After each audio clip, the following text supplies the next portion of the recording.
What up, world? It's Mac. Tell me something slick and make it stick. Yes, sir. We are back for another exciting episode of the Purple Panties Edition. And you know who I got? I got all to myself, as always, before the game comes. We got the one, the only. God broke the mold. KiKI from Brooklyn. KiKI, how you been? I've been good. I've been good. How you been? I've been amazing, KiKI. What have we done this week? Have we done anything that we don't need to talk about? What have we done this week, KiKI? No, again, it's been a slow week. You know, my daughter, she been out of school for like 2 days out this week. Uh-huh. So I feel like the week just went by so slow. It's like, I just been chilling. And I've been working on some stuff, but I can't say it's being put into work. So I don't want to jinx it yet, but I got some shit coming. Ah, I like it. I like it. I like it. I like it. So other than that, it's been a good week. Like, boing, and we good to go. All right. All right. Ready. You ready? What we sipping on? You sipping on Chardonnay? Of course. Chardonnay, as always. I think that Yes, Henny KiKI is a different Henny. What up, Joanna? Shout out to Joanna as we let the people come in, file in. What up, Joanna? What's going on in the D? What up, though? How you doing, girl? What up, though? October vibes. You know, this is my birthday month. KiKI, you a Libra? You a Libra, right? Mm-hmm. Now, what's the day? Because my sons are Libras. One is born on the 5th, one born on the 20th. Where you fall? The 19th. Yo, that's crazy. My oldest is the 20th. And then my daughter's is the 9th. Libras are good people, man. They really are. Libras are good people, man. I would say. They are. So Libras are good people. They really are. We're very kind and giving and very forgiving people. Yeah. Over and over and over and over, like real balanced too. Y'all real balanced. Try to be at least. Try to be. I love it. I love it. What are you let me see what she said. She said I'm my favorite month of the year. Okay, so obviously she's a Libra. Yeah, I'm ready for tonight's topic, honey. Oh man, I bring in the heat. Oh, as always, nothing though. No, right? I got some shit for y'all last night. We got everybody filing in. Like I said, Maya's gonna be she'll be in here shortly. I'm sure Tami will be popping in a few as well. Yeah, my girls. Mm-hmm. What you been up to this week? You know what? I'm putting out some great content, working. We got some amazing content. Me and my man B Cox been dropping these amazing hip-hop content. Staying in the gym, trying to stay healthy, trying to make this 47, soon to be 47, look like 37, damn it. You feel me? You're a Leo, right? Virgo. Oh, you a Virgo. Oh. What that mean? Wait a minute. What that? I don't know how to take that, KiKI. That's good. That's bad. What that mean? I just stopped talking to. He was a Virgo. Now we have fun. Like it's a dope vibe between us. I think that we made like the more better friends than we did lovers. I can see that. Okay, so you and the Virgo, y'all was just good friends. We were definitely better friends than we was trying to make it more than what it was. What's it? September? No, September Virgo. Oh, see, that's different though. August Virgos is them the ones. Them the ones. You ever dealt with it? KiKI, have you ever dealt with August? I've only known him. The only Virgo that I know. A lot of my other guys I talk to, they all be like Cancers. Really? Which is so crazy because they say Libras and Cancers, they really don't mesh well together. But every dude was she said she's a Capricorn. Oh, she's a Capricorn. Okay. All right. Capricorn it is. So we got Capricorn. Of course, you are a Libra. I'm a Virgo. But people say they don't believe in like the astrology and stuff like that. I do to a certain extent because you can't tell me that all Cancers, they all act like in a way. Everything. So you believe in astrology, KiKI? A little bit. Some of that should be true though. It do. Some of that should be true. So. Like when they say Virgos are like perfectionists and stuff like that. That's a fact. That's a fact. Picky, That's a fact. Those little things, I'm like, yeah. That's a fact. Virgos is definitely, we some picky individuals. What up, Tony G in the building? What up, Tone? Shout out to my dude. What's up, Tony? And then when it comes to, us amazing Libras, they always say that we like really balanced. Then I think we make really great friends. Libra's good people. I'm telling you. Tony said he's a Cancer. He says, I'm a Cancer. I don't think it's true. So, Tone, you don't think they say all Cancers are loving. That's what they say. Cancers are good people too. They good, but they have their ways. Every Cancer that I know are so emotional. Really? And a lot of them, like my ex, oh my God, he would cry about everything. I was like, oh God. So Cancers is emotional? I know the women can be. But the men too? Not like always crying and stuff like that, but like the way that they look at whatever their feelings, like however they put their feelings out there is crazy. So I'm like, all right, calm down a little bit. You want to say they are, I'm a good lover, but I'm pitching. He said, but I'm pitching. I think maybe he's saying I'm picking. Okay. He said I'm picking. I got you. All right. Yeah, every guy that I was so they was always Cancers. It was weird. All right. I don't know. I've never really, I can't tell you which my successful sign I've ever dated because I don't really pay that shit no attention. I just do know the mother of my children. One of them was a Virgo, and I'll never do that shit again. Oh, Virgo and a Virgo. Oof. No. She was a September Virgo. I was like, I ain't doing that shit ever again. No. But the Geminis is cool. Ugh. You don't like Geminis? What happened with the Geminis? No, they cool. My best friend, she's a Gemini. But my sister, my cousin, my baby father, all of those Geminis, I just don't get along with them. They very two-faced. They act one way, and then next thing you know, they be on some next shit. I'm like, what happened? We was just cool. You was just my buddy. Damn. And I told my friend, she's like, oh, but I'm a Gemini. We friends. I said, yeah, but for how long? Because I'm like, look, she gets to my nerves. Oh my goodness. Tony G says they tell me they hard. They don't know how I feel unless I tell them because I don't show emotions unless I don't like you or something. Okay. All right. Okay. All right. Well, today's topic. Let's get into it. Let's talk about it. We're gonna kick it off, KiKI. Me and you. We're gonna handle this until everybody come. The art of dating. This woman here stays on dates. I don't know how she do it. I got an idea. I'm gonna throw my 2 cents out there, and I'm gonna tell y'all how I think KiKI get these dates. But it's the art of dating, and in 2024, let's reimagine dating. Now, I honestly believe KiKI goes on so many, and I'm not trying to say like, God damn it, it's 1-800 if you want a date call KiKI. I'm not effing saying that, y'all. But one thing about KiKI, I think that she's open-minded. I think she's willing to give a decent dude a chance. And I think she's open to having fun and seeing, and that I'm talking about just surface fun, people. And I believe a lot of women are these days seem to be more pickier, and they don't want to go do this, go do that. Well, I think KiKI is the most number one thing. She's open and she gives people an opportunity to go out and see what they're about.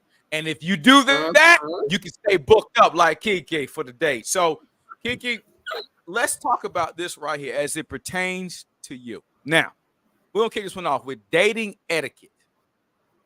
What are some essential do's and don'ts on a date in today's world? When a guy's dating you, what is the thing that is a good thing to do on a date? And what is the thing that's a bad thing to do on a date for KiKI? I would feel like the dudes would be just be open-minded. Don't come into the situation like, I don't know, just on some closed-minded shit. Another thing is, don't come into a date thinking because you spent a couple dollars that I'm about to have sex with you afterwards. Like, no. I feel like the don'ts. No, that's the don'ts. The dudes would definitely be, you know, give me a chance to talk to. Don't come in just talking about yourself. Don't start talking about your money. Don't start trying to like sell me this imaginary dream. Don't start talking about how many kids you want to. I mean, that's good conversation, but don't make it seem like on this first date that that's all we about to do by the second date. Like, don't try to get me pregnant by the end of this date. Let's see how things work. You know what I'm saying? Throughout the course of the evening. So I definitely like that. I like the gentleman. Okay. Open the doors for me, please. I'm not the type like, oh, when you meet me, you gotta come with like a dozen roses and the chocolates and stuff like that. So those are my do's and don'ts when it comes to the dating thing. I just feel like I'm just so, like you said, I'm open-minded. I'm down to do whatever. I'm here to have fun. I'm not trying to be your wife. None of that stuff. And I feel like that's why they fucks with me. All right. So what about you? Let me start. Okay, so first of all, that's good stuff, KiKI. That's what I figured. And chat, I need to chat too. Hey, y'all weigh in. This is interactive with with y'all and myself and KiKI. Y'all do's and don'ts as far as dating etiquette. But for me, a do on a date with a woman, be considerate. Listen to, don't try to just hog the conversation. Take your time to ask the man some damn questions. Take some basic interest in what he's saying. The biggest don't go order a bunch of bullshit on that man's dime. And you know damn well your ass wouldn't eat like that if it was just, saying you going out. Be considerate, be respectful. I'm not. Oh, wait a minute. It's Maya. See, we got the y'all hear Echo and Maya? I ain't saying nothing. Can you hear me? No. Yeah.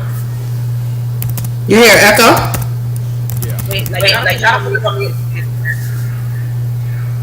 Yeah. What's up, y'all? You hear anything? Okay. That's a little bit better. Y'all still hear that echo? Echo? You hear echo? What about now? Yeah. What? I don't know. Echo. You want me to go back out and come in? Yeah, try it again. Okay. All right. We're gonna get it right. Then. Okay. So, yeah. So again, the do's and don'ts. The do's, ladies, one big major do. Be considerate. Take the time to and take interest in the dude, what he got to say. The nigga might tell you he a mass murderer. You goddamn, if you listen to him, you be surprised what you can. Ordering everything on the menu, right? Right. You'd be surprised what you can find out if you would just listen and take time and ask basic questions. Be considerate. And two, don't sit up here and just blow that man's budget out. Don't do that the first day. You know what I mean? Don't do that. Don't do that. What I do, I tell my friend, I was like, I had a brunch date. And I said, well, let me eat something before I go. So she's like, but you going to brunch. So I said, the reason why I'm eating first is because, you eat a little something. You don't go to the thing and pig out in front of your date. You gotta, I'll have a salad or, oh no, I'll have like, the avocado toast, something real cutesy with a nice little drink. And then that's that. And then y'all sit and y'all talk. Me, if you put a whole plate in front of me, don't give me the steak and the potatoes because then I ain't gonna hear nothing that you say. So I definitely agree. I would never order something super crazy. I'm considerate. I don't feel like you should go into a situation. Even if the dude says, "Guy, get whatever you want" or whatever, I would still just never do that. Thank you, KiKI. Thank you. But I want. but here's the thing. I want y'all to remember this. This is Mac's simple rule of thumb for dating to keep the date cool. Turn on the AC. A and C. Attentiveness and C. For consideration, be attentive to the person that you're on a date with. Be attentive to this person. Men, be attentive to the woman. Woman, be attentive to the man. C, be considerate, like KiKI said. Even if he tells you, get whatever you want. Don't sit up here and order 5 things to take out. I just seen some women, man, they want give me. I want this. That's wrong. And that's just that, and that's wrong. That's wrong. Well, you know, I don't like a person who gets too drunk on the first date too. Okay. We can have some drinks, but when you start getting like filthy drunk, it's like just belligerent, banging on the table like we in the club, and I'm just tacky. I don't like it. All right, let's see what the chat got to say about that. So Joanna says, dudes, be a gentleman, open doors, be respectful. I got it. All right. Don't think you're going to GTD just because you took me out.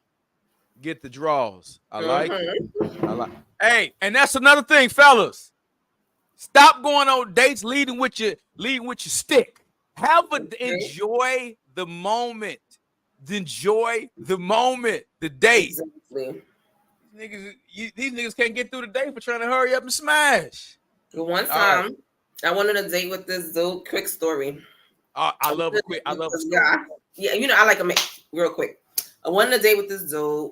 We had a good time. I came home. He was like, you know, I just think it's real funny because, you know, I seen the pictures that you post on Instagram, this, and this. And I'm like, okay. And then what happened? He's like, oh, you know, I just figured like, you know, we would have went back to my crib. I said, well, why would you think that? Oh, I'm just saying, like, you know, the stuff that you posted on social media. I said, but in that conversation, did I ever tell you that this was going to happen because we went out and you spent like a little $50, $60? It was a quick date. And that was just it. I don't like stuff like that. If it leads to that, then they'll lead there. But don't go in there thinking, oh, I'm going here, get her son to eat, get her drunk, and then I'm going to fuck. Come on. Smash. Sorry. Yeah, we got that was the one. That was one. That's one. No, but good point. And the thing is, man, the purpose of the date, y'all, is like to get to know the person, get to know them. That's why so many dudes they get set up, chicks get done wrong because y'all not even taking the time to get to know. The name of the purpose is to goddamn get to know the person, talk, have a conversation, vibe. See if this is somebody you want to continue seeing. Right, because if that was the case, just shoot. Don't text me and tell me you want to go on a date. Just tell me, hey, you want to come over? I'm gonna get a bottle and we want to chill. Exactly. At least I already know if I'm going to your house, we drinking. Of course, something is going to go down. Don't invite me out on a date and then be like, oh well, I thought we was gonna fuck. Well then, yeah, it's cool. But yeah, don't invite KiKI out and assume it's going. Hey, you gonna get the draw. Hey, shout out to my guy. KML Trades, welcome back. Hey man, I love this dude as well. Him and my man Tami G, man, them my boys from the. I don't know. Man, them boys, we have a good time throughout the week talking all things hip hop. It ain't nothing I don't drop. Them boys always. KML is hilarious, man. He is a damn comedian on the low. So I'm glad to have you back, brother, in the chat. Glad to have you back, man. Good stuff, man. Good stuff. Yeah, I think women too got to be respectful as well. So, KiKI, talk about that. In your opinion, what are things that women got to do to be respectful? Because there's sometimes women, they be looking to smash too. They do, and then they be looking for a potential sugar daddy. They like, oh, I'm gonna go out with this dude. You know, you might see, because you know, a lot of time, well, now this time that we living in, everybody is meeting on social media, so it's like they may see his pictures. They may be like, oh, he got a nice car. You know, he doing whatever he's doing. Oh, I'm gonna go out on a date with him and I'm gonna see what I could get from him. They go in there and they just be on some whole shit. Like you gotta respect the man too. Be respectful. Be respectful of yourself and whoever you going out on this date with. Don't go outside being corny. That's real, man. I got you, Kent. I would prefer to call you Kent. Now I know it's Kent. And you, of course, I'm gonna remember you, man. Stop playing with me, man. You one of my loyal people, man. My man Kent. Got it. All right. Let's move on to the next topic, y'all. I want the chat to get in on this one as well. Now, I'm gonna kick this one off. How can an individual balance between being their authentic self, being true to you, while making a good impression in the early stages of dating? But it's simple. Being you should be the good impression in the early stages of dating. Being who you really are. If you got to go pull out a damn character or put on the costume in the dating stages, then you fake as hell anyway, and it ain't gonna go nowhere. So the best thing to make a good impression, and I get it, people don't want to put all of themselves out there, but you got to lead with your real, true, authentic self, man. So that's my take on that. What about you, KiKi? Well, me and my friend, we had this conversation too, and I told her, you got to be like, because she tells me like, oh, well, girls, because she's a lesbian or whatever. So she asked me like, how would she go about doing certain things? And I said, I feel like you need to go into this situation, be yourself, but not fully yourself. Mm-hmm. And the reason I say that is because you have to give people little increments of who you are. Not everybody is going to understand maybe your sarcasm, your jokes, how you look at certain things. So of course, be yourself. But at the same time, you got to, give them little pieces of yourself. Because if you just give them all of it at one time, it might just be too much for somebody.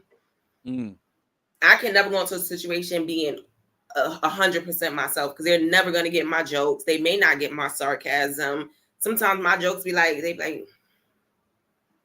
don't get it. So I feel like definitely be yourself and just kind of get them a little bit at a time. Like, I guess, I don't want to say your bad side, but that side that maybe people just are never going to understand. You get what I mean?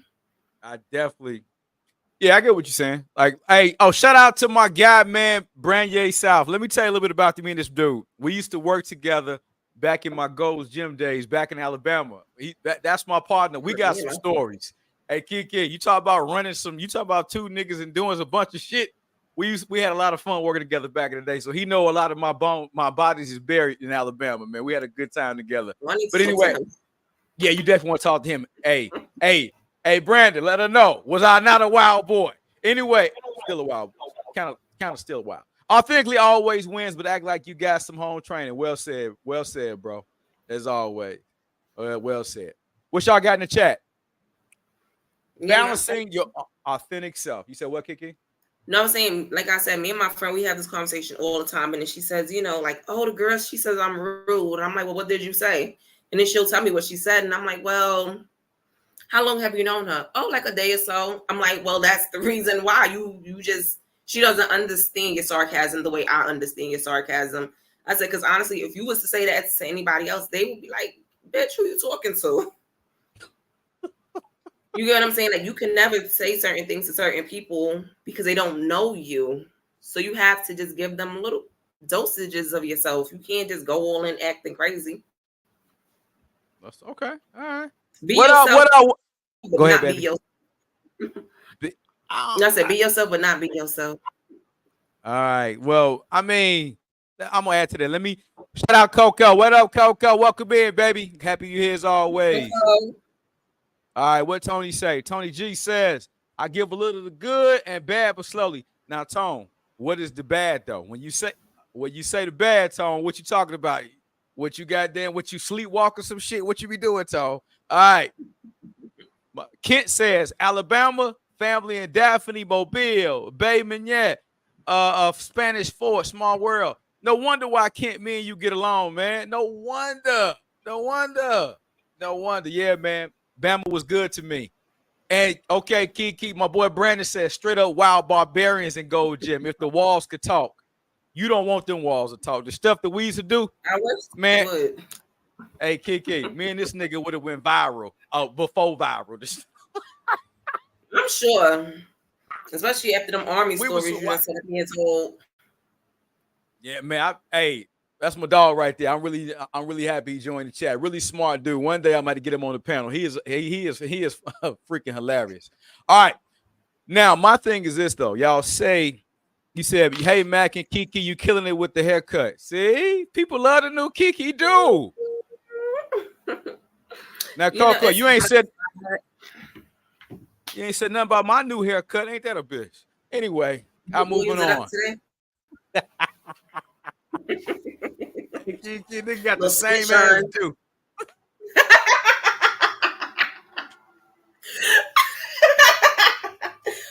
Oh, that's funny.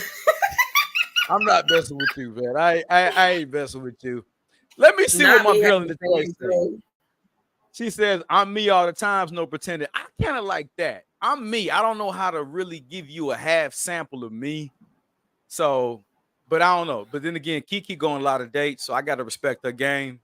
She say she knows what she's doing. Yeah. The girl do go on dates.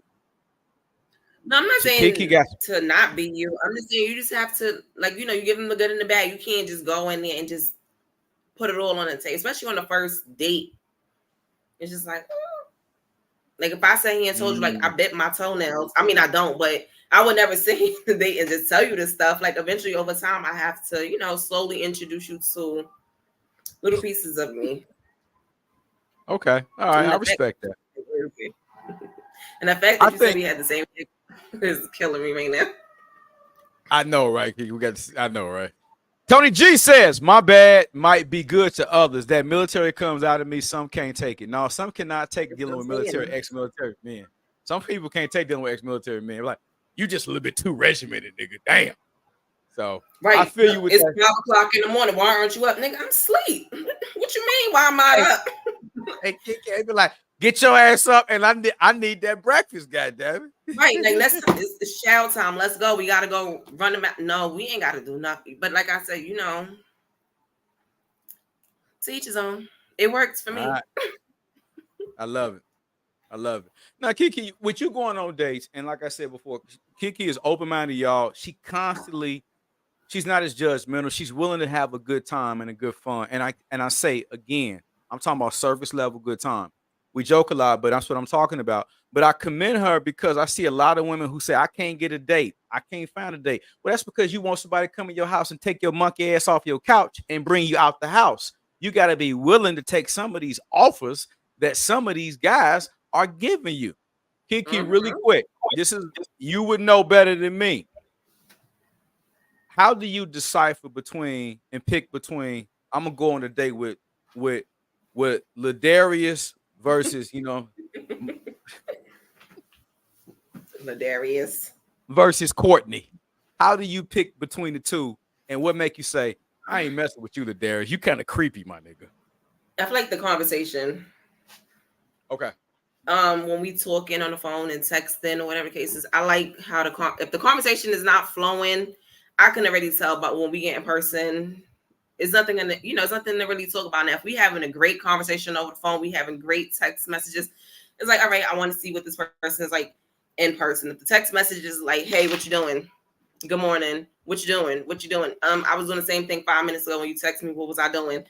So that's how I kind of decipher on who I want to go and hang out with and who I don't. And then the last date I went on, the person, he was really into like wanting to know what my perfect date was like. Things that I liked, what's my favorite color, like little stuff like that. See? I was like, I'm like, this guy really cares. I mean, even if it's a front, it made me feel like, okay, I'm gonna go out with this guy and see what he's about. We had a great time.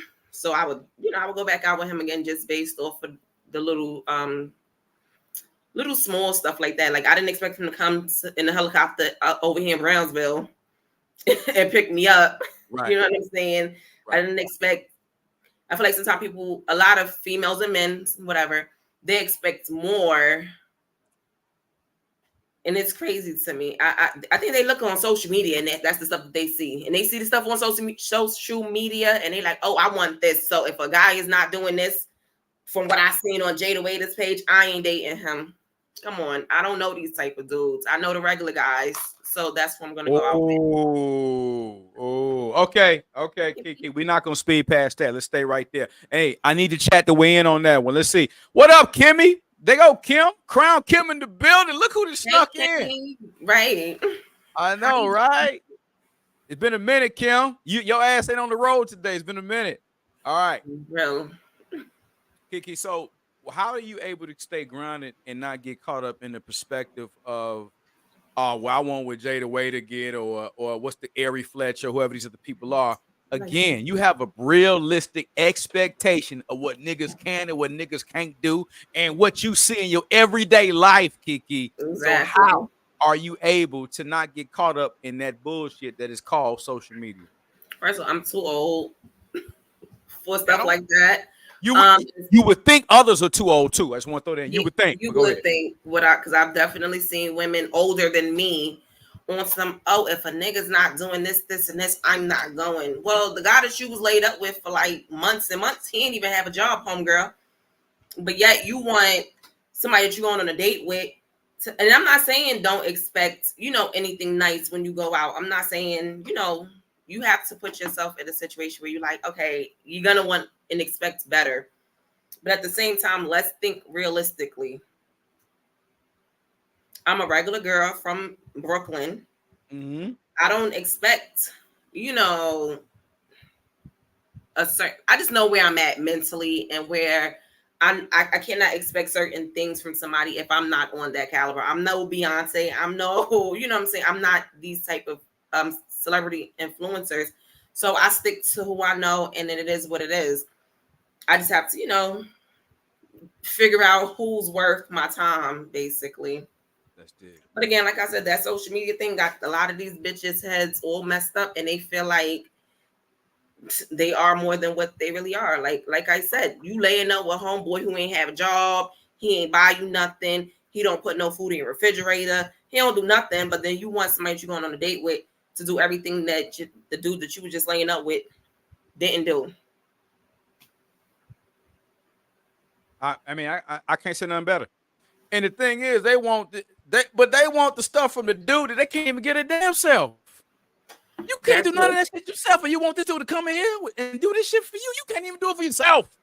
Oh, you supposed to come and pick me up, and why you didn't buy me a Birkin with the flowers and you can't pick me out on the first day? Oh, okay. So do you have a Birkin? Or No. would you run around with a Coach bag? And half the time, your coaches don't even be able to be coaches. They be catches that you got from Marshalls on the $29.99 rack. Okay, coaches went out a long time ago. So let's stop it. I hate when and it, like I said, there's no problem with wanting to be with somebody. You know what I'm saying? Like, put yourself on that type of. Nobody wants to deal with the bum, but at the same time, let's be realistic here. Stop it, homegirl. That's the key. And most of the time, they don't even be worth it. You better say it again. That's the key, though, KiKi. Have standards, but be realistic. I love that. Have standards, but please be realistic. All right. Let's get to it. All right, let me check in with the chat. Kent says, I love to talk and discuss stuff. If she can't carry a conversation, that's a no-no. I dig it, Kent. Hey, that's a must. Coco says, don't get me started on that bullshit social media. Yeah, and that's exactly what it is. A bunch of BS. Social media. All right. And what Tony said, if you aren't working, don't ask me for a man that has six figures. You ain't lying, Tone. Ain't that the trip that she ain't got a job? She want a man that has six figures. She ain't got three figures, goddamn. She wants you to have six of them. Anywho, Kent says, and if they can't do it for themselves, at least help me out with something I'm good at. Trade off. Right. Hey, one can't walk to the other. Let me see what my dog Brandon said. A lot of these chicks wouldn't even know how to conduct themselves in the places they require men to take them. Oh. Oh. Oh. Oh. Hey. Like, let me get an order of scrimps. Oh. So Brandon, they wouldn't even know how to eat the fine dining establishment. Well done steak. Oh my God. Six figures might not have six toes. What that mean? Is that crazy? Yeah, he mean you might have six figures, but it might be something else wrong with you. I love it. I love it. And I don't mind taking a man out on a date either. Let's talk about that though, KiKi. What's your feeling on that? Taking the man on a date. And I done took a dude on vacations. We spoke about this a while ago. Mm-hmm. And I've taken a man on vacations and I've taken him on dinner dates. I done did a lot. And I feel like I do what I can afford. I'm not rich, but like I said, I take him a person on vacation. I know what I could afford. Listen, if I pay for the hotel, I pay for the room. Least you could do is get the rental. You know what I'm saying? I'll go half what you want to rental, even if it's too much, whatever it is. So I do not mind taking the dude on a date. I don't expect for somebody to do more for me than I can't do for myself. Like I said, if I'm not pulling up to your house in the PJ, I don't expect for you to come and pull up to me in the PJ with the Maybach and then we flying to Paris. Like, it's a lot. I can't do it. So, and again, I will up, I like going to the nice restaurants. I like going, and I'm the simplest person in the world. I like the Dave and Buster's and stuff like that. I like the top golf. I am super like, so I'm not the type of chick like, oh no, we have to go to this restaurant and I need to. I don't do none of that. I want to go have fun. I want to be competitive. I want to beat you in some games. That's the type of stuff I like. Thank you. Okay, so KiKI, dating. You said that you don't mind paying for a date. Now I got some beautiful women in the chat. Let me give them love. Oh, I got one of my favorite people in the world, of course, AJ. AJ, where the hell you been? And who told you you can miss any of these damn chats? How dare you? The people will look for you. All right. Good to have you back. What up? Hey there, Maria. Good to see you as well, baby girl. I got the sad sweethearts rolling up deep today. Okay. Kimmy says, I told this dude we could go bowling on our first date. See, that's what I'm talking about. That's the simple fun shit, though. Don't be the best dates. Other than going to somewhere uptight, like my dog Brandon said, you ain't know how to you ain't know how to use the fork and the damn knife right. You know why? Exactly. I feel like, especially like I said, if the conversation is right and we already done spoke over the phone and we done did all this texting, all right, we done we talked already. I don't want to sit at a dinner table and talk now. Let's go do some fun. Let me beat you in some games. Let me talk my shit to you. Like, oh, I'm about to, stuff like that. That is fun to me. Play some games, win me a little prize so I could keep it forever so we could talk about it later. Oh, remember when you win me this little teddy? Like, I love the cutesy, corny stuff. Take me on a picnic. I was supposed to go on a picnic the other day. It was too hot. Do niggas even do picnics? Do niggas still do picnics? Niggas used to do picnics. Niggas like, oh, you want to go on a picnic? I'm like, yeah, sure, or whatever. It was too hot. It was hot. Like, I'm a plus size woman.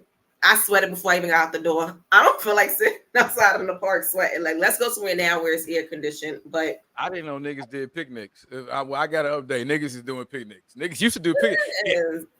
Get you some wine or some champagne, whatever. Champagne is not expensive. You get the good champagne, the Moet, the Bel Air. That's the cheap champagne. You know what I'm saying? You say you eat little sandwiches. Listen, you bring the drinks. I provide the food. Man, that's what I'm talking about. Let me read this though. Maria, you're right. Simple dates are more interesting because you get to know each other. That's right. Let's see my girl. I think. Hello. It could be that background, Mike. Let me try. Okay. Like the shirt, girl. She does look nice in the shirt though. All right, Jason's lyric type picnic. KiKI done got a whole damn picnic vibe going. Why don't we start that trend on social media? Hey, KiKI, we might start a new social media trend, the picnic trend. Let's see if niggas follow through with the picnic trend. It's fun. Stuff. It's free. And like I said, maybe the guy might he'll bring the drinks, whatever cases. I'll bring the sandwiches or I'll fry up some chicken. Look, we can go do it together. Be a team. Let's, what I'm saying? So you can taste my delicious fried chicken. You know how I can cook.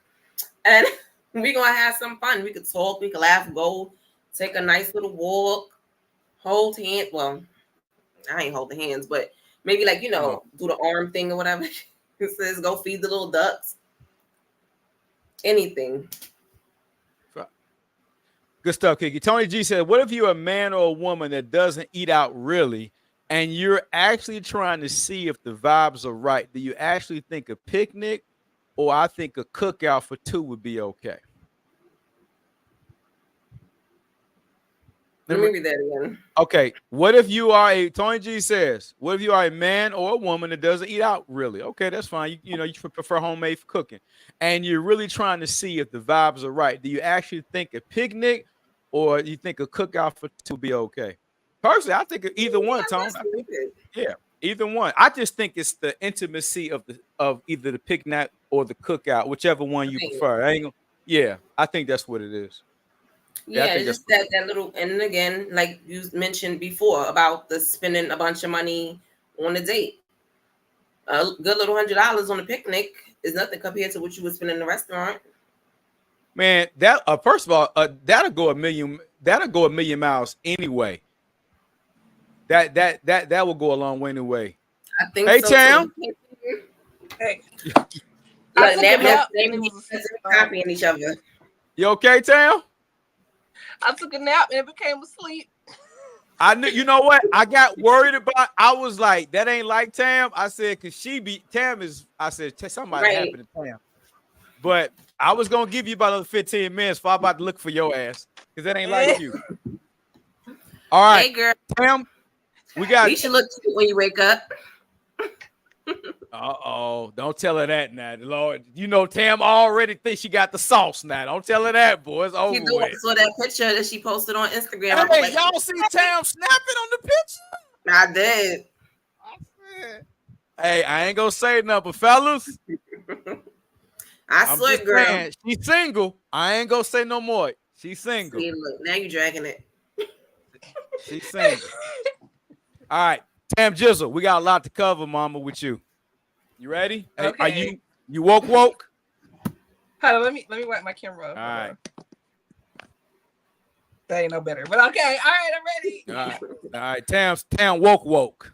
All right. Okay, Tam. I know you about to Tam, and I want you to eat. Tam, get it, Tam.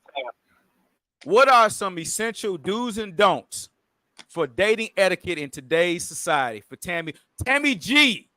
Only for Tami G. What are the essentials for the do's and the don'ts? Don't do this shit for Tam to mess this date up, or do this for Tam and keep this date going. Wow, this is a loaded question because I think I'm very peculiar. As a matter of fact, I know I'm peculiar. In class, I had this test. Y'all probably heard of it, the Myers-Briggs test, like personality assessment. And when I looked at my personality assessment results, I have the second rarest personality type in the entire world. So I'm a gem. And so I'm a little bit different from other people. So with that being said, some don'ts. I think that a lot of guys, they love when they first meet you and they like you, they like to call you pet names. Don't call me pet names. Tammy is my name until I'm your woman. Don't call me baby, honey, sweetie. I don't like none of that. Because I think that for me, it shows a lack of intentionality, which is very important to me.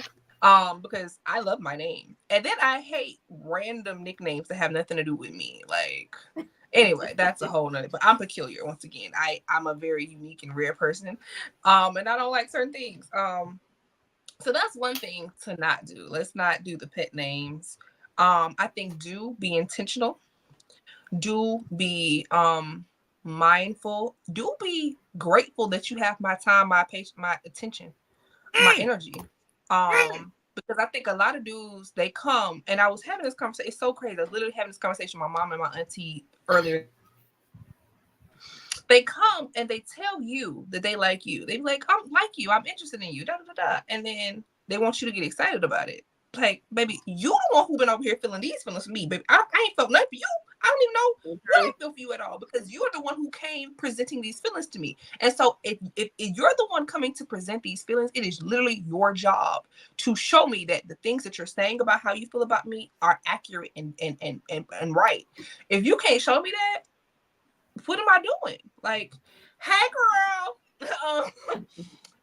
But yeah, so if you can't show me that you like me the way you say you like me, I'm not gonna believe you, because your actions have to align with your words. So it's really being grateful that you even have my energy, have my time, that intentionality. So intentionality, being intentional, being grateful, because don't everybody give my time and energy. There's people that I literally write off. I write people off all the freaking time.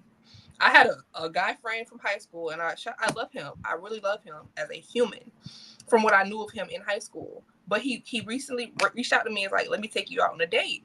And I'm like, "Okay, this is random. It's coming from nowhere. I don't know where this energy is coming from." And he was like, "Well, I've always had a crush on you." Da, da, da. I'm like, this is very aggressive and a little bit abrasive. If I'm being honest with myself. And and I was like, "You've been over here sitting in these feelings you have for me for 20 years. And that's fine, but you've been over there, but I ain't been over there sitting in these feelings you didn't have for me for 20 years. You can't expect me to come with the same level of intensity that you have about what you feel about me. Because, baby, I don't even think about you when you're not in my presence. And that's not to be cruel, mean, or anything. That's literally what it is, baby. You have feelings for me. I don't have feelings for you. It is your job to show me that what you're saying that you feel for me is accurate and valid. That is literally, that's super, super important.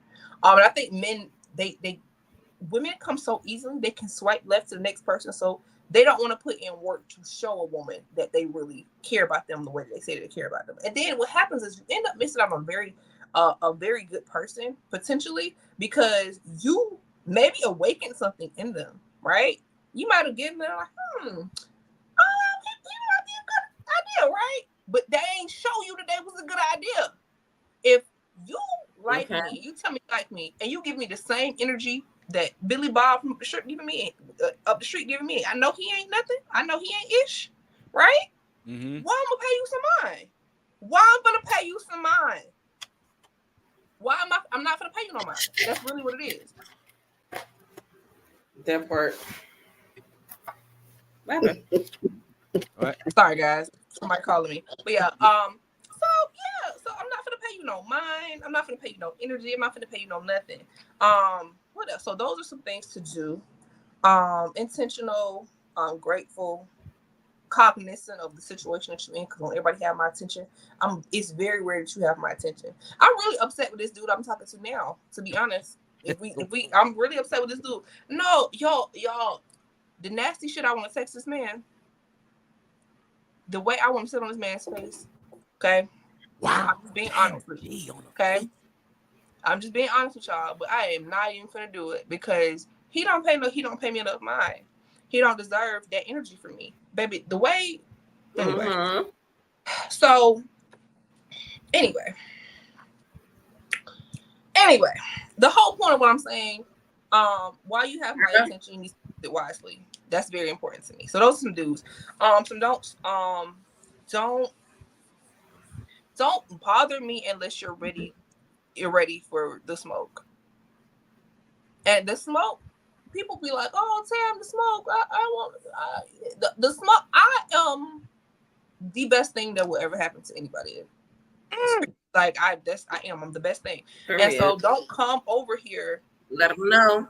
Disturbing my peace when you ain't ready for the problems that come along and the benefits that come along with being with Tam. Don't come over here, because baby, the way I will embarrass you, the way I will make your whole life crumble before you. Like, I can either be the best thing or the worst thing to happen to you. Okay.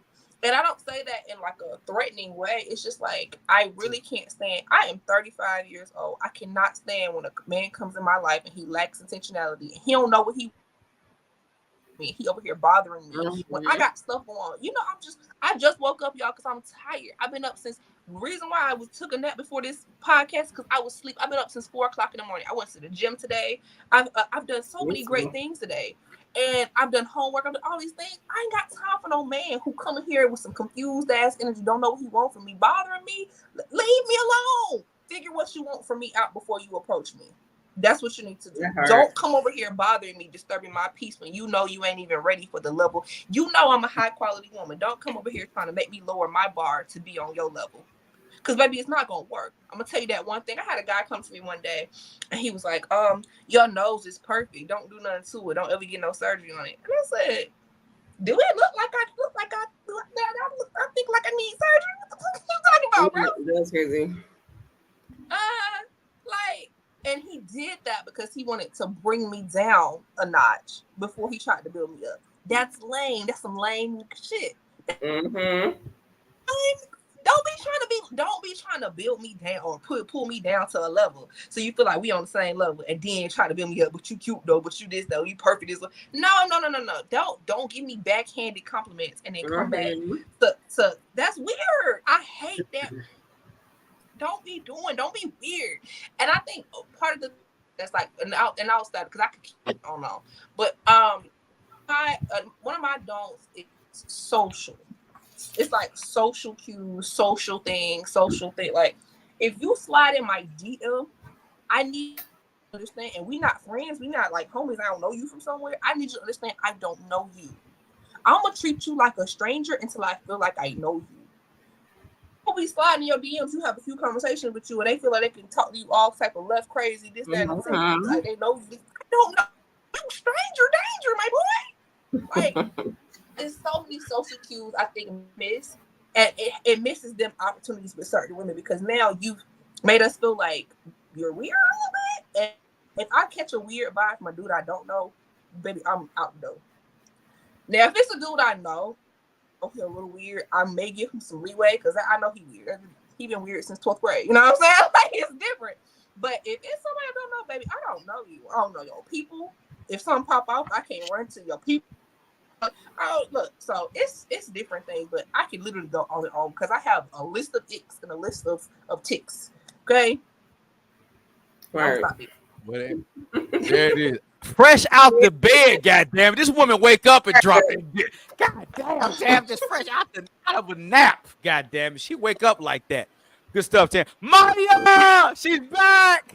I am. Can you hear me better? Yes, Maya.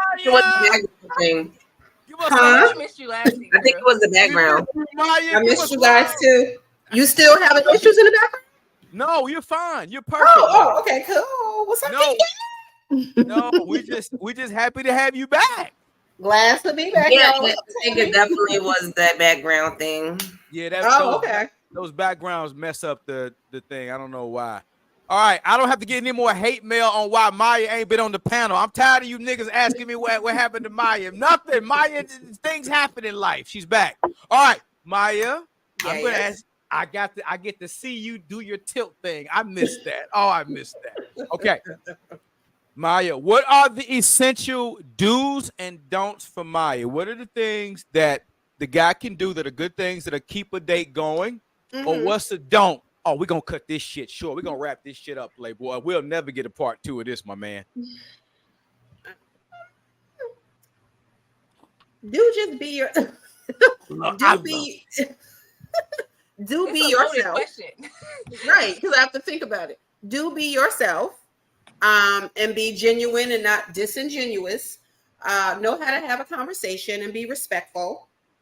And that's pretty much it. To, when I'm going on a date with someone, the don'ts. I guess if we out, don't be talking about where my wallet. Oh no, because I'm leaving before you even get a chance to. I think I might have left my wallet. Can you get this one and then I'm gonna get the next one? And it's like, you think it's going to be a next one when you claiming you forgot your motherfucking wallet? I really don't have any don'ts as far as like a date, because I feel like as I'm sitting there, we're having a conversation. If it's some bullshit, or you talking whatever, and I'm sitting there looking at you like, in my head, I'm just saying, there will be no second date after that. So I'm saying, and I always drive my own car anyway if I don't know the guy. So that way, if I need to peel off, I peel off. Okay. Oh, that made me think of something too. One of my don'ts, like somebody who's super touchy feely. Don't be like trying to touch all on my thigh, and it just too much. Like, keep being yourself. You don't need to laugh and touch me. Okay, it wasn't. I like being touched occasionally. Listen, I feel like a nice little. I don't know, but it's like the laughing, want to grab all over my. What are you doing? Nothing I said was ever that funny. KiKI. I understand. Go ahead. Oh, go ahead. No, because I'm like KiKI. Huh? My baby, you talk. I'm just happy to have you back. I'm gonna shut my ass up, baby. You go ahead. About KiKi, what touching? I'm not touching. The breast thing. I get a lot of breasts. Oh my God, with the breast. Like, don't come at me with my breast thing, because I feel like, don't all women have breasts? 99% of women have breasts. Okay. They was born that way. unless you know. Crazy. Your mama woke up acting crazy. Unless it's something, like something else going on. Don't fucking come at me. Keep talking about some breast thing. Something like, can I feel them? Because you think, can I? I want to know that they real. Like, just stupid. Yeah, stupid bullshit, basically. And it's just like, missed me with all of that shit. Okay. Maya, a nigga has asked you, can he rub your breast before on the date? What? On the first date, Maya, not the first date. Now, tell me, my nigga, he did that on the 9th date, right? The nigga didn't do it on the first date, did he? Are you kidding me? Guys will try to get away with all kinds of stuff on the first date. As much as you will let them. Yes. And then going with Tami said, as far as like the inboxes on IG and all of that stuff and TikTok, all the stuff that I get up in there about just I get inundated with all kinds of just everything. And I'm like, what the fuck? So, you know, what I did was I said, one guy just did it this week. And I was like, oh, I charge for that. Because somebody else was like, oh, girls charge to talk on Instagram or whatever. And I said, oh, word, because people keep like, what is it? Calling, you know, video calling. And I'm video chat. Yeah. What are you video chatting me for? You don't know me. You only see my pictures online. So I'm getting all these video calls and stuff. And then one of my friends was like, shit, girls charge for that. And I was like, ding. Okay. So if you want to talk, then you got to pay. Then all of a sudden you hear cricket. You hear cricket. That's fine. Exactly. Yep. F up out of here. Don't money. Hello. Ain't nothing free. You don't know me. Fuck you calling me for. So yeah. All right. She's back and she got a lot to get off her damn chest. God damn it. All right. KiKI, behave your damn self and let that man touch your thigh every now and then. Damn it. All right. No, I want let me get to the chat. Show the chat love. Okay. Our boy Kent says, stay off that phone as much as possible. Can't connect that way. I agree with you, Kent. I can't stand a woman that's on her phone while we out on a date. That is very inconsiderate, by the way, ladies and gentlemen. Okay. Tony G says, actions speak louder than words. I agree, Tone. Our girl Joanna in the D says, I hate that. It's a major turn off. I don't know. Tammy said a lot of stuff, and Maya and KiKI, I don't know what you hate, but damn it, you hate it. I agree with whatever it is. They said, I stand behind whatever they say. Kent says, facts, Tony. I guess they got some other chat going on. I don't know. Hey, ladies, I'm just going with how the chat going. Tony G says, never wanted an easy woman. I don't know about my other brothers. I've never wanted an easy woman either. Tony, I already read that one. Tony was agreeing with Tam G on that. Tony says again, unless I really know you, I'm not trying to touch you because I don't like to be touched. Oh, so you perfect for KiKI because she don't want nobody to touch her. KiKI. At all. All right, you and KiKI good. Too is very rude.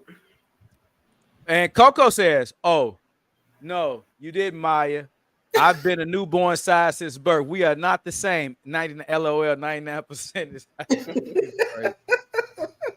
But yeah, back to that phone thing. Like, unless you're taking the business call, or if I gotta get a call from my kid, there's no reason why I'm just on a date like this the whole time. Because I could have stayed home for all that. I can't.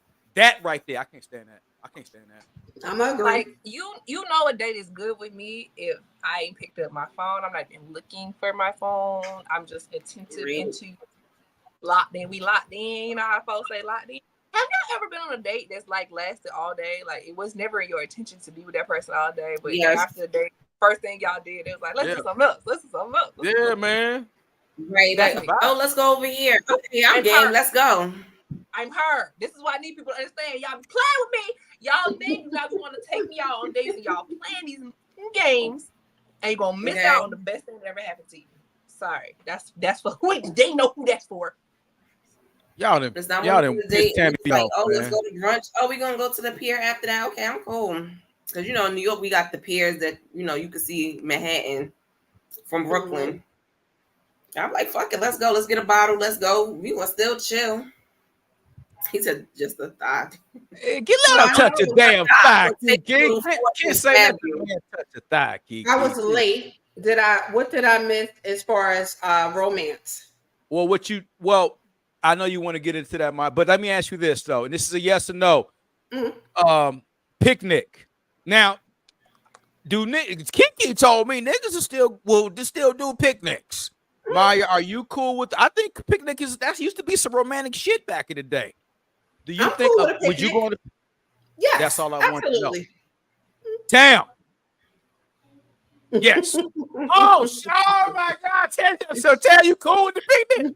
I thought Tam was gonna be like, wait. I thought Tam was gonna, all right. So you cool with the picnic? Okay, Tam. All right. No, because I think with picnics for me, like all this, everything I be saying is a circle, y'all. Everything I'm saying built upon what I've said previously. It's about intentionality. With the picnic, if you know I'm vegetarian, everybody know I'm vegetarian to deal with me because I'm gonna tell you off the bat I'm vegetarian. So if you go to Publix and you get me a little veggie sub and you get some fresh fruit or maybe some chocolate to go with that fresh fruit, some champagne, baby, some shit. We could get you a nice blanket, a nice size blanket for us to lay out on. Maybe we go to one of those like park concerts. Baby, that's a vibe. That is a whole ass vibe. And it's intentional. Cause you went and got me food that I could eat, right? It's intentional. But people don't be intentional no more. That's you ain't gotta spend an arm and a leg to date either. People feel like the more money that you spend on a date, the better the dates. I done been out with guys and they spent so much money and I was bored out of my freaking mind. And I'll be texting my friend, oh, I gotta use the bathroom. Girl, I'm so bored. I'm about to get out of here. Tell me, like, give me a good line that I can say so I can leave. Like, them park, like, sometimes I feel like the cheapest or the free dates be the best. All right, good stuff. Okay, ladies, this next segment, great stuff. Building connections is this segment, and I'm gonna go to you first, Maya, because I miss you. I'm just gonna go to you first. I'm sorry, I'm gonna go to you first. So, Maya, what are some strategies individuals can do to build a deeper bond and connection to get past all the superficial bull crap in the beginning? How do we build a deeper bond and a connection so we can get past this superficial bull crap? What are some strategies you think people can do? Strategies that I think people can do. Or what would Maya do? I'm gonna just say what Maya do. Let me personalize that for Maya. What does Maya do? I would just say I'm quick to always say consistency, which you really don't know when you meet somebody. But eye contact is important to me when we're having a conversation. It lets me know you're listening actually to what I'm saying. Okay. If you looking over there or looking at the waitress butt or something like that, it's a turn off and it's a problem because it's like, I got dressed up and came out looking cute with my lip gloss popping. Okay. And you looking at the waitress butt or some big butt that I'm passed by, that's a turn off. Just being genuine, yourself, having conversation, but a back and forth, the flow. Not so much as you sitting up there, you so obnoxious and you're only talking about yourself consistently and constantly for a whole hour or two. It's a give and take. I'm speaking, you're speaking. I'm speaking, you're speaking. You're listening, I'm listening. We're looking at each other, and then after dinner, we both have that vibe like, oh, well, let's go to Starbucks and get coffee, or let's go to the park or have a walk and things like that. Those are things I feel like that can move our connection along rather quickly and smoothly. I've even had dates where all night long we're out, we're together. Like we never part. Yeah, it just flows, and New York, New Jersey is 24/7. Well, so is Georgia and Atlanta. That is. Yeah. So it's just, we cool. And they're like, oh, you want me to walk you to your car? I'm like, no.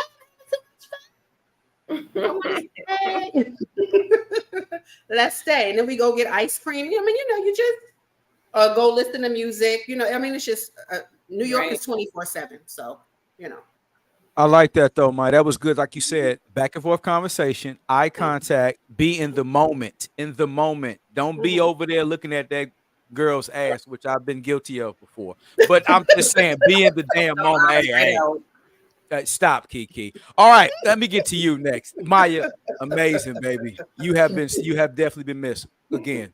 Good stuff. KiKI, now you dropped some bombs, so you probably might be repeating some of the stuff you said earlier. But how does KiKI build? Because you can't touch her, y'all. Now I know you don't want anybody touching you, but how do you build a deep when you want to let Sylvester know? I like you. I want to, I'm trying to get past this superficial stage, Sylvester. What does KiKI do to get past the superficial stage with Sylvester? Just like Maya said, the eye contact, I like deep conversation.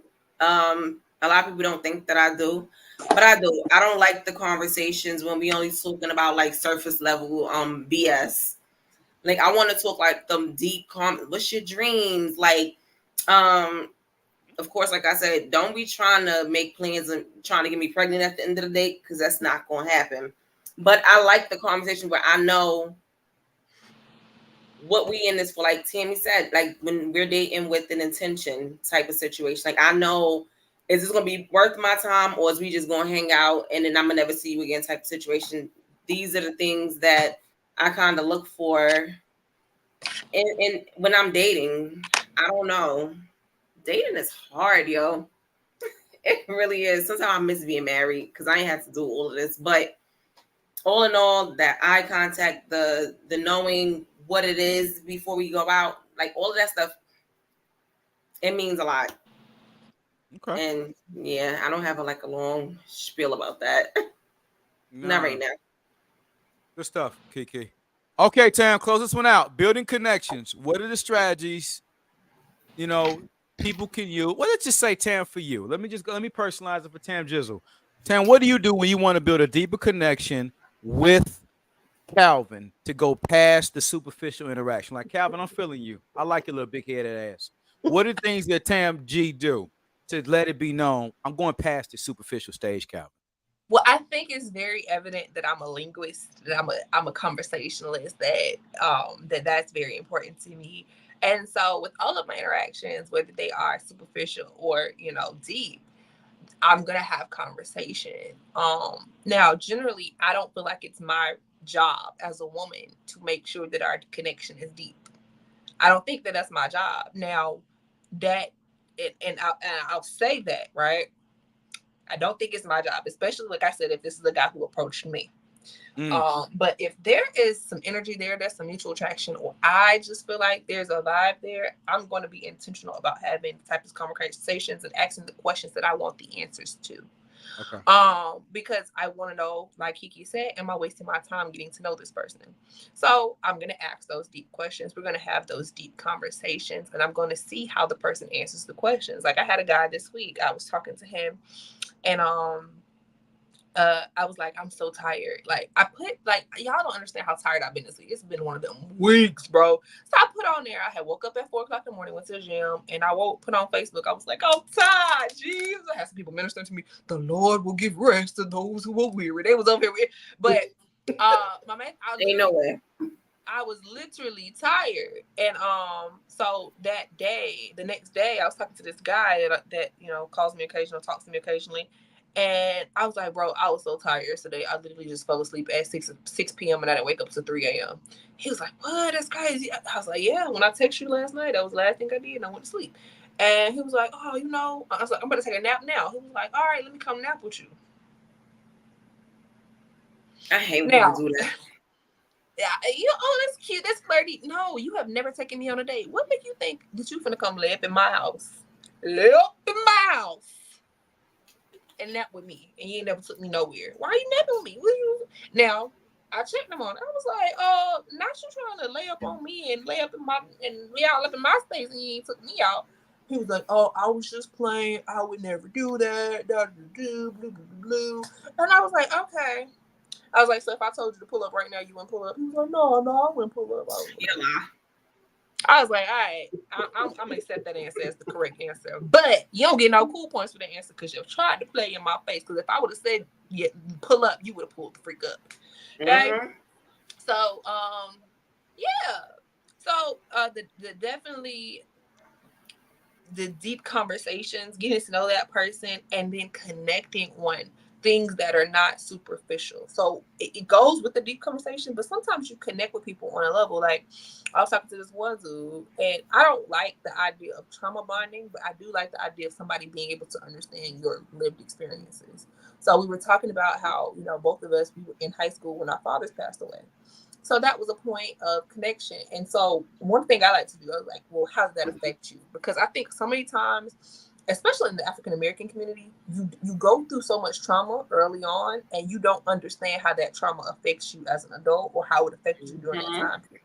So I like to have those conversations with people. On the date, Mac, with Graylin, he asked me, he said, first question, what's the most traumatic thing you've ever been through in life? It's a weird question to ask somebody you just met. But I think that it's definitely something to ask, because sometimes not on first date, that's a crazy first date question, but I definitely think once you get to that deep point, because I think it's definitely important to understand where these person's traumas are, where their insecurities are, because it helps you to deal with them on a more human level. And so it's those deep conversations, it's getting to know who they are outside of outside of them being attracted to you, because I think sometimes we're so blindsided by the fact that we're attracted to each other that we're not. That's all we focusing on. Like, I need to know, how you treat your mama. Are you clean? Are you a cleanly person? Do you clean your, like, I was talking to this one dude and I went to his car. This was a couple weeks ago. And I went to his car and I looked at his car and I wanted to see if his car, inside of his car, was clean. Because he was like, yeah, it was a vibe. Let's go back to my house. I was like, okay, cool. Let's go back to your house. However, let me look in your car first. Because I want to know if his house is going to be clean or dirty. Guess what? When I looked at his car was clean. When I went to his house is clean. You know what I'm saying? So it's little stuff. It's little stuff. It sounds like I'm talking to a lot of dudes. I'm not talking to a lot of dudes, just to be clear. Chat and everybody else in here. I ain't talking to a whole bunch of dudes. They know, people who I'm talking to know who they talking to, who they is. Anyway, but yeah, so it's those things. Because like I said, I don't really think it's my job to get deep. I'm a deep person in general, so if you're talking to me, we're gonna get deep, right? But I think that it's really you're seeing that y'all mindsets align. I think that's the best way to put it. When you get into these conversations and you see that y'all mindsets and y'all mentalities align, I think that's how you kind of build a deeper connection, because now you're like, okay, so we think kind of similarly. So if we were ever to get together, that these things won't be points of contention between us, because we think similarly about these subject matters. So yeah. Dig it. Good stuff, Jizzle. Okay. So I'm gonna just add to that. I think to build a deeper connection, one is to be in the moment. Whether if you're a man, you're a woman, be in the moment, be present, and take a genuine interest in whoever the person is.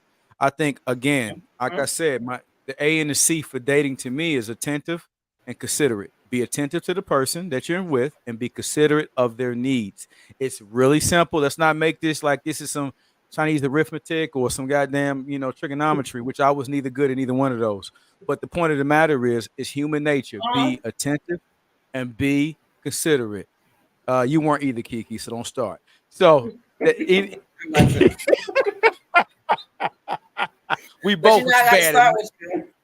I know you about to throw a jab. Y'all, okay, good stuff. I got a question though. KiKI, since you such a smart behind, I'm gonna come at you next. But wait a minute. Yeah, no, you're not. No, you want to start. AJ says trauma bonding almost got my ass caught up. AJ, your ass stay getting caught up. Ma'am, you have a life like nobody else. You don't need no trauma bonding. That woman right there. AJ, would you expound on that lady, what that means? Because I know you. All right. Kent says, interesting. Interesting. Tammy's view on being approached has me wondering, do any other ladies in here approach men they find attractive? Well, how about we just answer that question, Kent? Yep. Okay. KiKI, you ain't shy. Do you approach handsome ass Darius? And KiKI will approach. He don't give a damn. Sure KiKI said, I'm gonna shoot my shot. Maya, anybody. I don't think anybody's out of my little imaginary league. I will talk to anybody. Hit them. Hey, how you doing here? And they hit me back up. That's why I be going out. Yo, KiKI got game, y'all. For real. KiKi smooth operator. I ain't gonna get into details, but KiKi smoothed them up. All right, Maya, you shoot your shot. Absolutely. If I I'll go up to a guy and say, hi, I think you're handsome. I brought like being out, like buy a guy a drink. If I think that he's fine, like whatever he's drinking, I'll tell to the bartender, get him another one. I mean, that just puts me through the door all the time. Yeah. And I've never been turned down ever. And I don't think it's about to start today. So smooth with it. Maya said, hey, get him another one. Send him another Moscow meal on me, boss lady. Right here. I like that. Jizzle, do you approach people, Tam? Now, okay, do I approach strangers? Tam, the fine guy, any fine man that you see attractive, Tam, will you approach him like Kent is asking, Tam? Will you approach him? So, okay, so there's differences, right? No, I'm real talk, because for me, somebody being fine don't do a whole bunch for me besides me being able to look at them. So for me, I will go up to a man that's fine and be like, man, you so handsome, you're so attractive, your beard is nice, you smell good. I will give a man a compliment any day, every day, right? Okay. I don't do that with the intention of trying to holler at them. Like I do that because, hey, I'm trying to uplift a black man. You know what I'm saying? So I do that just because that's who my personality is, right? Now, as far as approaching somebody that I find attractive, that's a stranger, and I want to date them, nah. I'll give them a compliment, and then I put the ball in their court. And then, I mean, people be looking at me. Some people they catch it and they ask questions, and then some people they just let the moment pass. But for me, if you really like me, you gonna ask me for my number. We gonna do it that way. But also I'm kind of old school and traditional where I feel like a man should approach a woman, right? But if it's a guy that I know and I know I'm attracted to him and I know that I'm feeling a way about him and I know him already and we have some type of rapport, then I will definitely shoot my shot that way. So there was a guy, I don't think I mentioned him on this channel before, but like there was a guy and we had a little back and forth, and I told him, I was like, I like you, it's something about you, da da da da. Like literally I had that conversation. And the thing is, I'm not a person that minces my words. So if I like you, I'm gonna tell you I like you. Like if I'm interested in you, I'm gonna tell you I'm interested in you. It's not gonna be, if you're ever confused about whether I like you or not, generally I don't like you. Because I was gonna say, like, are you traditional? Because I feel like now in 2024, a lot of women are like, listen, I ain't waiting for the dude to come to me. I'ma just be like, hey, how you doing, sexy? Right. I saw that print through them gray shorts. How you doing, daddy?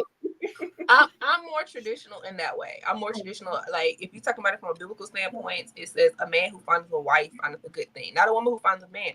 So for me, I'm not, and it's to the point where I'm almost oblivious when people are flirting with me, y'all. Like people have to tell me, bro, was just flirting with you. I'm like, oh, he was, dang, I didn't even realize.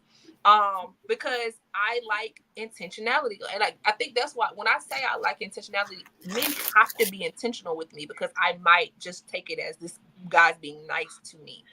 I know I'm an attractive woman, but I'm not so arrogant to believe that every man who approaches me is approaching me because he's attracted to me.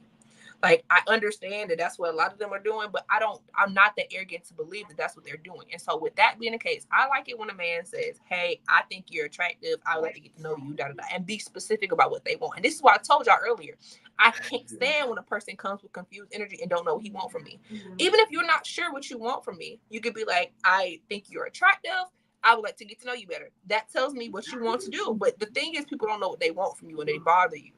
And so for me, I don't generally approach men. And I've seen several men in the last couple of weeks. I don't know what's going on. 5 men just been under my radar. And, they've had opportunities to kind of shoot their shot. And they didn't shoot their shot. Like, I got one of the dudes IG. My mama was like, oh, he fine, girl. I was like, he got me on IG. If you want to hit me up, he will. The other dude, he just kind of just stared at me for the whole time. I'm like, well, you gonna say something? I ain't gonna say nothing. Because being attractive, being a fine person is not enough to reel me in. I'll be like, oh, he fine. But what else is there up under that fineness? Because I'm attracted to the mind.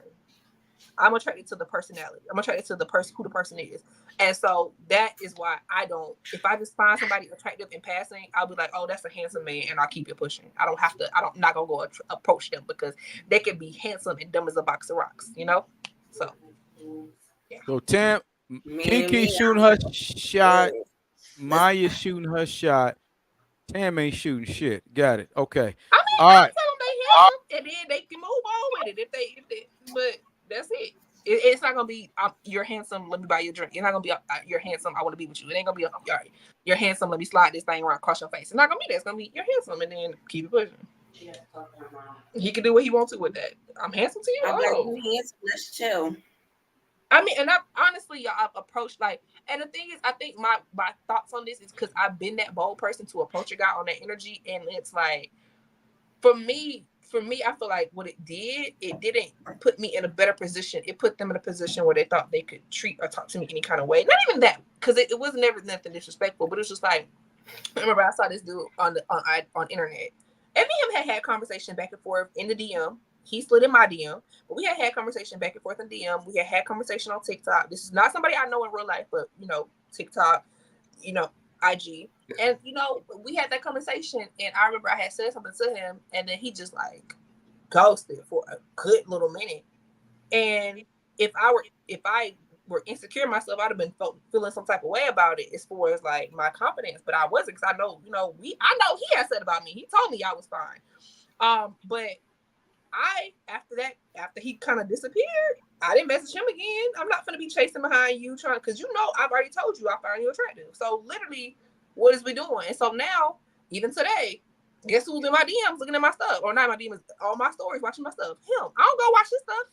I don't see his stuff no more because he's not under my radar no more, because when he had the chance, when he had my energy, when he had my attention, what'd you do with it? Like, I'm not gonna be, I'm sorry, I don't like the idea of, like, I'm gonna shoot a little bit, I'm gonna give you, and then if you ain't catching the ball, then I'm gonna shoot you the alley-oop. That's it. I'm gonna shoot you the alley-oop, and then it's your job to put the in the basket. Mm-hmm. Well, I think the question what is asked, you saying to a man, I find you attractive, or buying him a drink, doesn't equate to, can I have your number?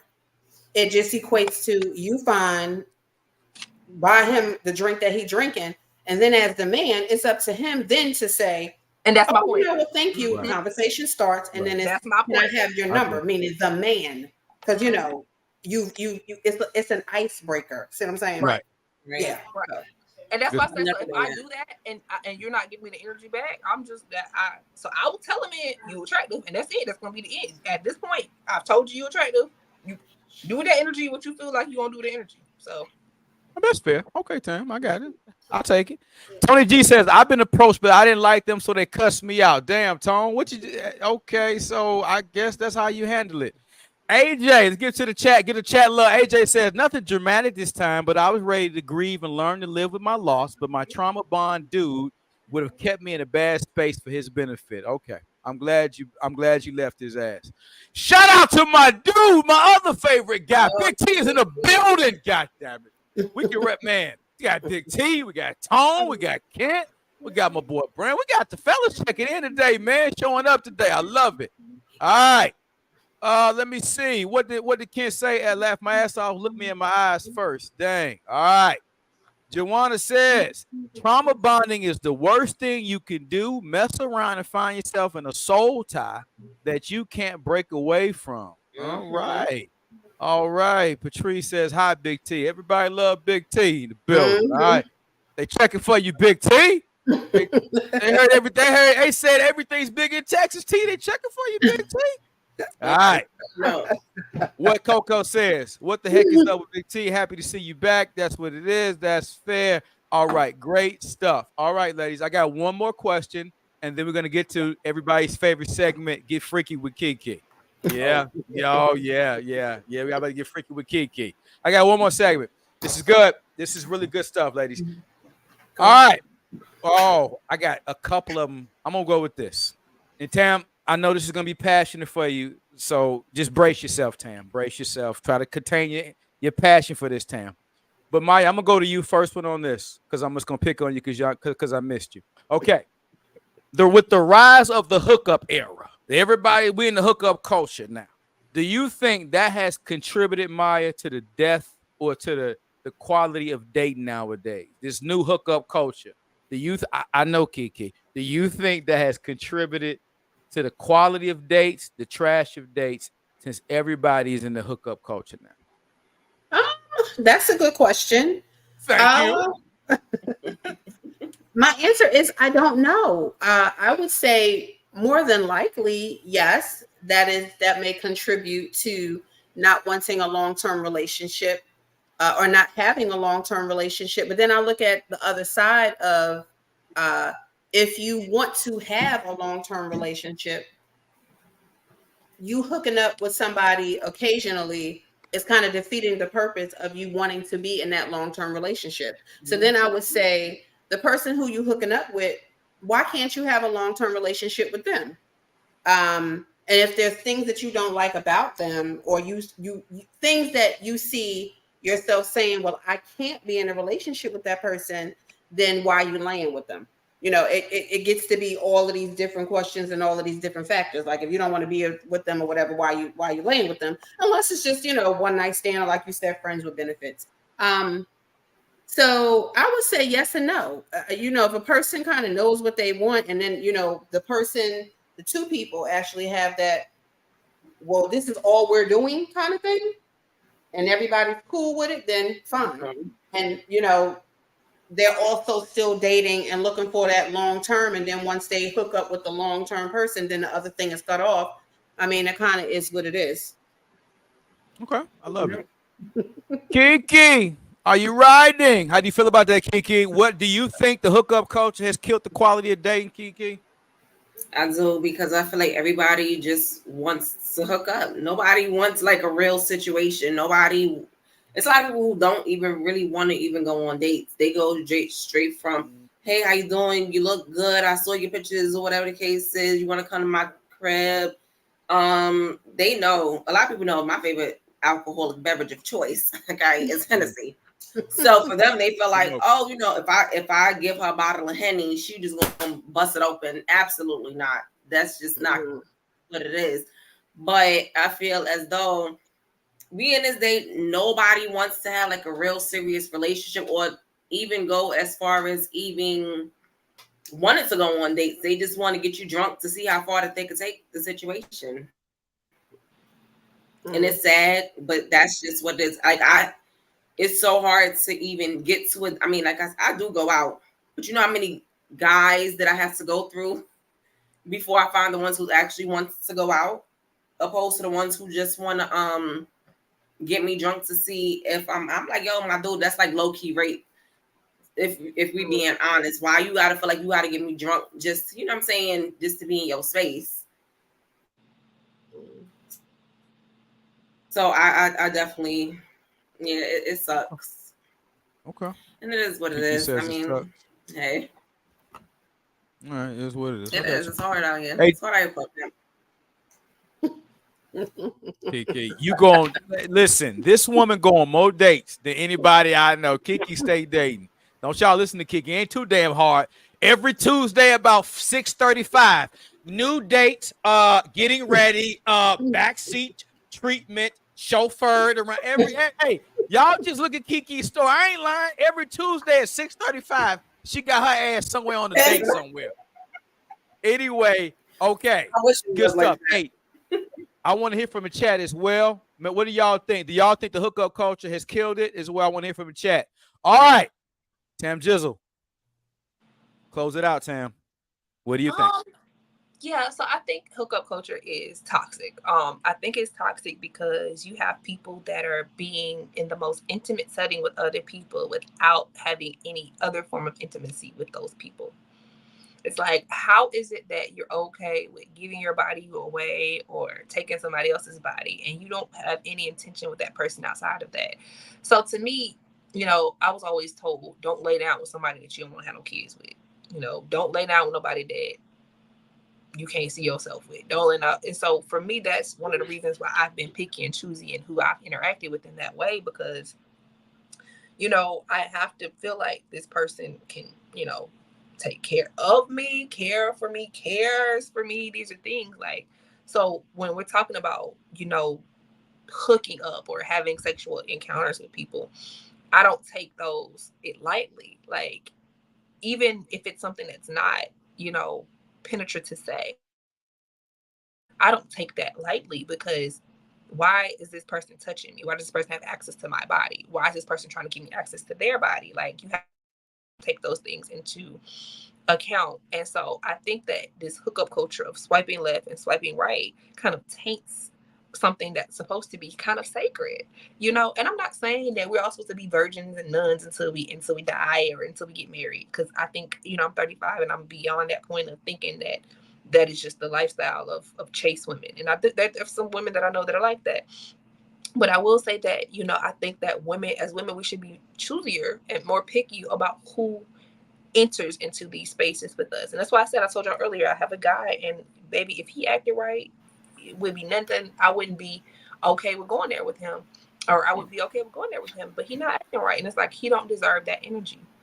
I could text him right now and I could ask him, can I pull up? But I'm not going to do that, because why am I asking you to pull up when you ain't did nothing to deserve me to pull up, And so it's kind of crazy. And I think that we've talked about this before. When men are more attractive, they have that action. They can get on the app and do it, or they can literally be in real life in person. And the girls will throw themselves at them. I've had guys that, to me, I don't find attractive. Other people might find attractive. But I don't, once again, I'm attracted to personality. So I've had guys where I don't find attractive, but other girls might find attractive for other reasons. Maybe he got money, or he tall, he dark, handsome, all that stuff like that. And people have thrown themselves at them, touching their penises in the club and everything. And to me, that's crazy. Because, like, I don't want to go home with a stranger. I don't want to go home with somebody who I don't know. I don't want to do those things. And there's no shade to anybody who does and moves in that energy. It's just that I don't want to do that. And so, yes, I definitely think that this hookup culture cheapens the relationships that we have. It cheapens the interactions that we have with other people. We're not getting to know these people. You go home and you sleep with somebody, you don't know their first and last name. Right. Sure. I would like to know the first and last name of everybody that I've let touch my body. Okay. Well said. So social security card number. I don't know about all that, but that's scammer vibes. Don't say that. You see, stop. Yeah. So I definitely think that that's important, and even when I think about interactions, that I think when Maya was saying, why are you laying down with a person if you don't want to be in a relationship with a person? Why are you okay with being in a situationship with a person? I definitely think there are reasons to be in a situationship with a person in this day and age. Not that, but people feel like they have needs and they feel like they want to get their needs met, and they feel like they can get their needs met with the person that they know and they build a rapport with. And so y'all create a situationship that works for both of you, where your needs are being met, their needs are being met, and so forth and so on. But the part with that comes in when one person or catches feelings, and now you have to deal with that energy outside of, okay, this was our agreement. Our agreement was we meet on Monday, Wednesday, and Friday, and we lay it down, and then you go home afterwards. But you want to lay here with me now, and that's not what we agreed on. And so now you got this weird energy. So if that is what you okay with, that's fine. But I think going into an energy like that, you got to be intentional. Like, am I going to catch feelings? Is this a person I'm going to catch feelings for? If so, I might not want to move. And like I told you, the guy I was talking about earlier, who I really like, and I shot my shot when I told him what it was. I told him how I felt about him.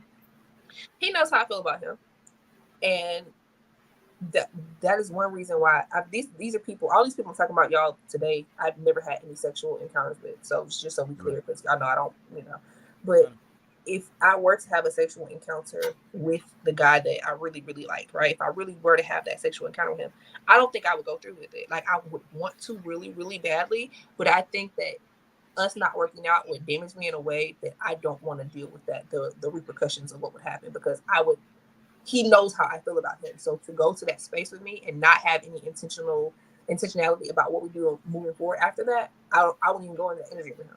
So I don't know.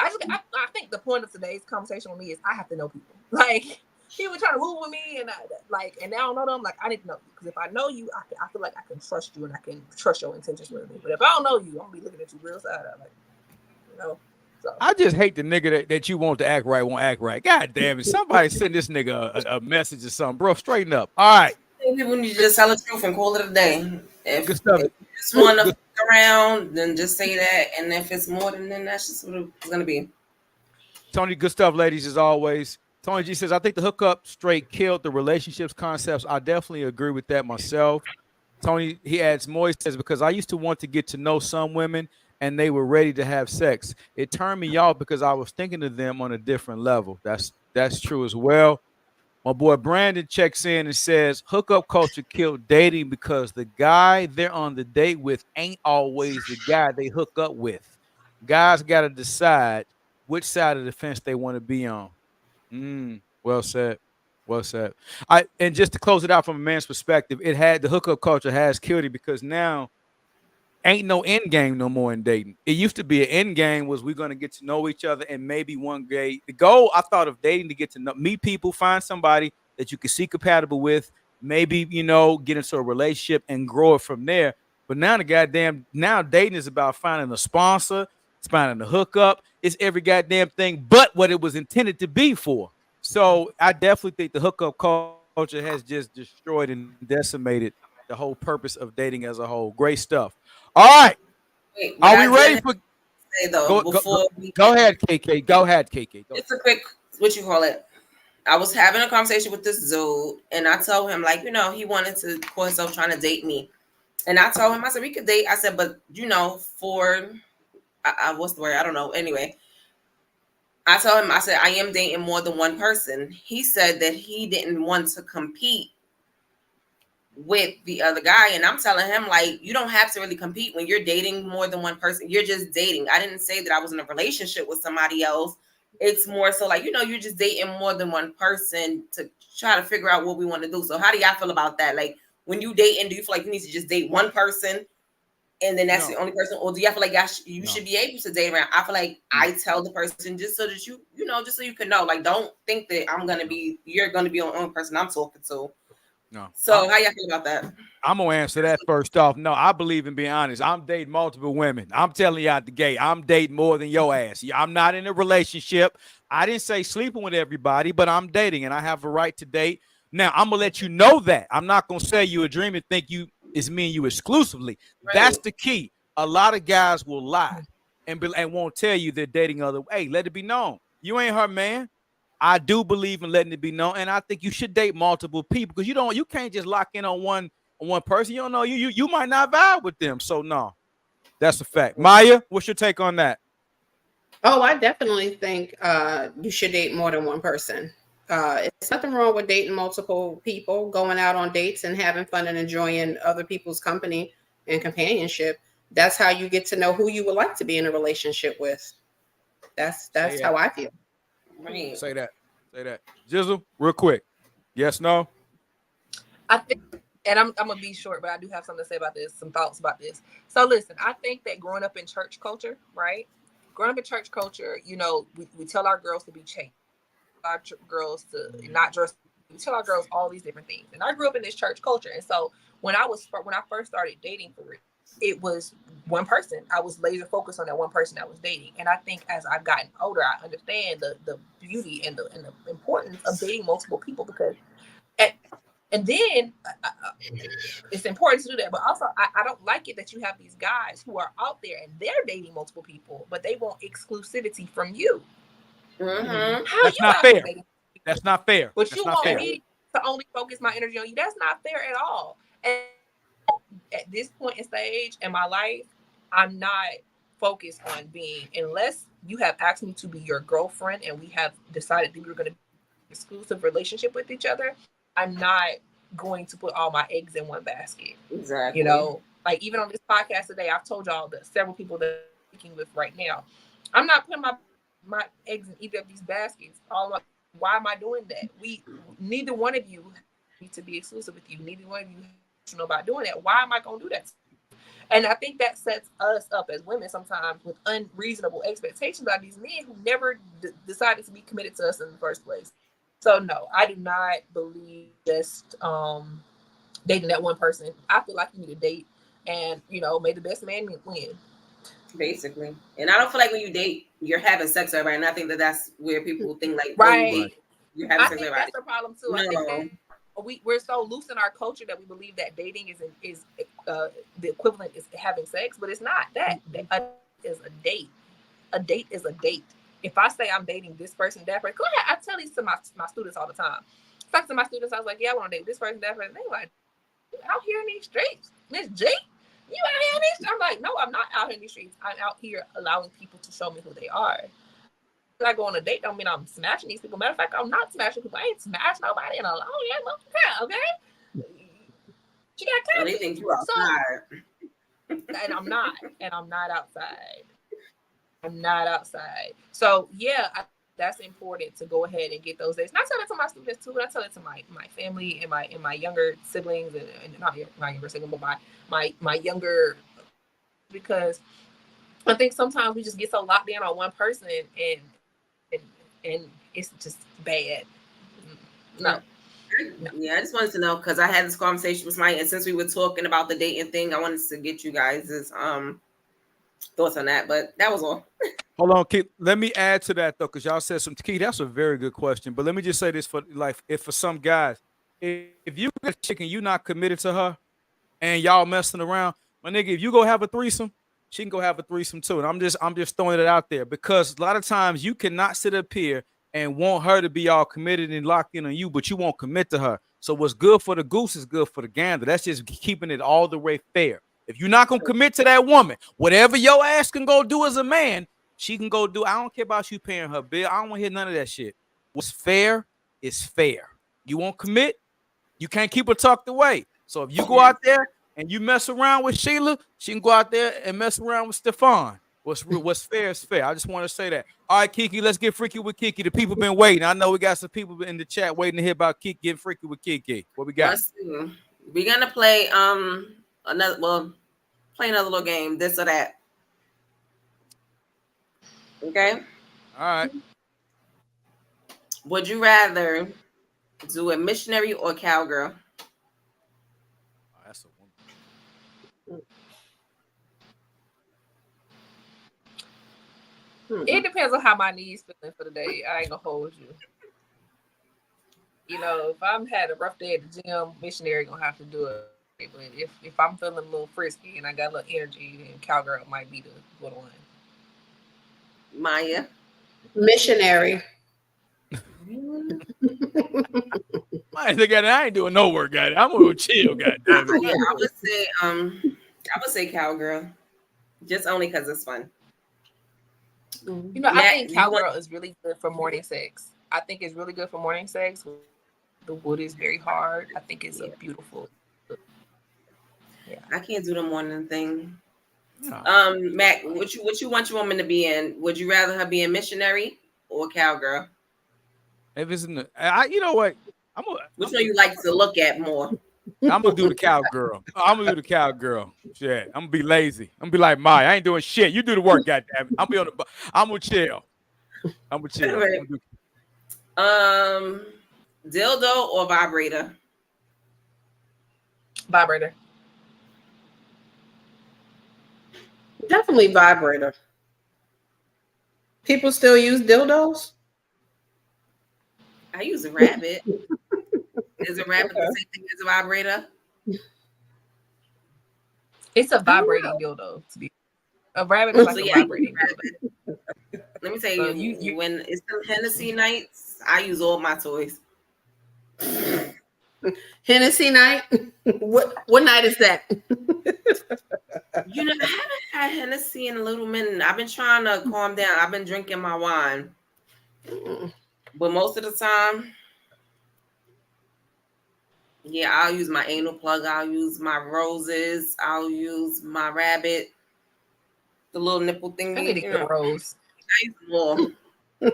Rose. I got two. Okay, now. This question wasn't for you, Mac. I know the hell it wasn't. Ain't shit about that question for me, goddamn. Not nothing. You better carry your ass on to that next one. Isaac Hayes, walk on by me. All right. Ladies, spit or swallow? Spit. Spit. I've never swallowed. I'm not opposed to swallowing if I'm maybe in love in this moment, just on some freak stuff, but I ain't never loved nobody enough to swallow. So I agree with that. It depends on who, because I ain't really like to swallow. It be all hot and I start regurgitating. I'm like, wait a minute.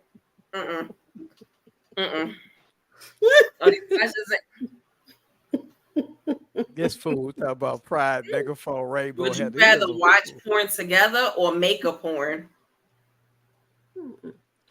Both. I can't. Can we watch it first and then try to recreate what we just saw? Oh, that's sexy. Mm-hmm. Oh, you gave me an idea, There's girl. a couple that does that. There's a couple that does that. They don't do it with porn. They do it with like different things. They see things that people do online and then they recreate them. But like, yeah, let's watch it together. Oh, babe, you want to try that? Yeah, babe. I have to make my own.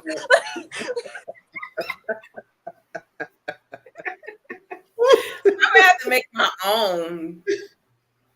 I don't know. I be feeling because sometimes I feel weird watching somebody else have sex. Sometimes I be feeling like low key, like a pervert. So I would rather just make my own video and just watch it on the TV. You know, you hook your phone up to the TV and do it like that. Well, I would have to be a willing participant in the thing with the, if I'm having relations with somebody, I have to say you can film me. Because people be filming on the down low or having like cameras set up in their house in their room and all that other kind of shit. And I had somebody do that and send me something like, I'm like, that looked like me. How is that me? Wait, was it you? It looked like me. He's like, how you gonna get jealous of you? And I'm like, I'm not jealous, but I'm just saying that looked like me. But the point is, did I fucking say you could film me? Like, what the fuck? So that back in the day. That's odd. But I would say though, both, as far as what Tami said, both, we could look at it and then recreate it, or look at one and then do one ourselves. But y'all only could choose one though. Oh, we can only choose one. Well, I'm gonna say look at it then. Look at me in a movie, and then you know what? It is me. So never mind. We could create one. And then you watch yourself. Yeah, Matt. I'm gonna make one. I'm for the making one. I'm with the making. That was gonna be your answer. Yeah, I want to make my own. I got a collection, private collection. I'm gonna add to it. Goddamn it, shit. All right. Pink or brown? I have to feel very safe though. You said what? You can't do that with everybody. Right, but the women know. I said. Oh, me? Yeah, they know. I'm not secretly recording. No. Oh, see, that's what I'm saying. Okay. Oh, my. I guess consent. Okay, I'm saying because I just told you, like, not asking, getting consent is weird. You know what I mean? Like, yeah. Back in the day, they used to do that. You had a little homeboy in the closet recording and stuff like that, and they had a little sex parties and they watching of it. Listen, it used to go crazy out here. Weird. That's weird though. At least to me. That's all right. KiKI know stuff that we don't know. Meaning vaginally or anally. Hold on, what was the question? What is it? Would you rather in the vagina? Oh, she talking. But you can only choose one, so it's either or. Vaginally, all day.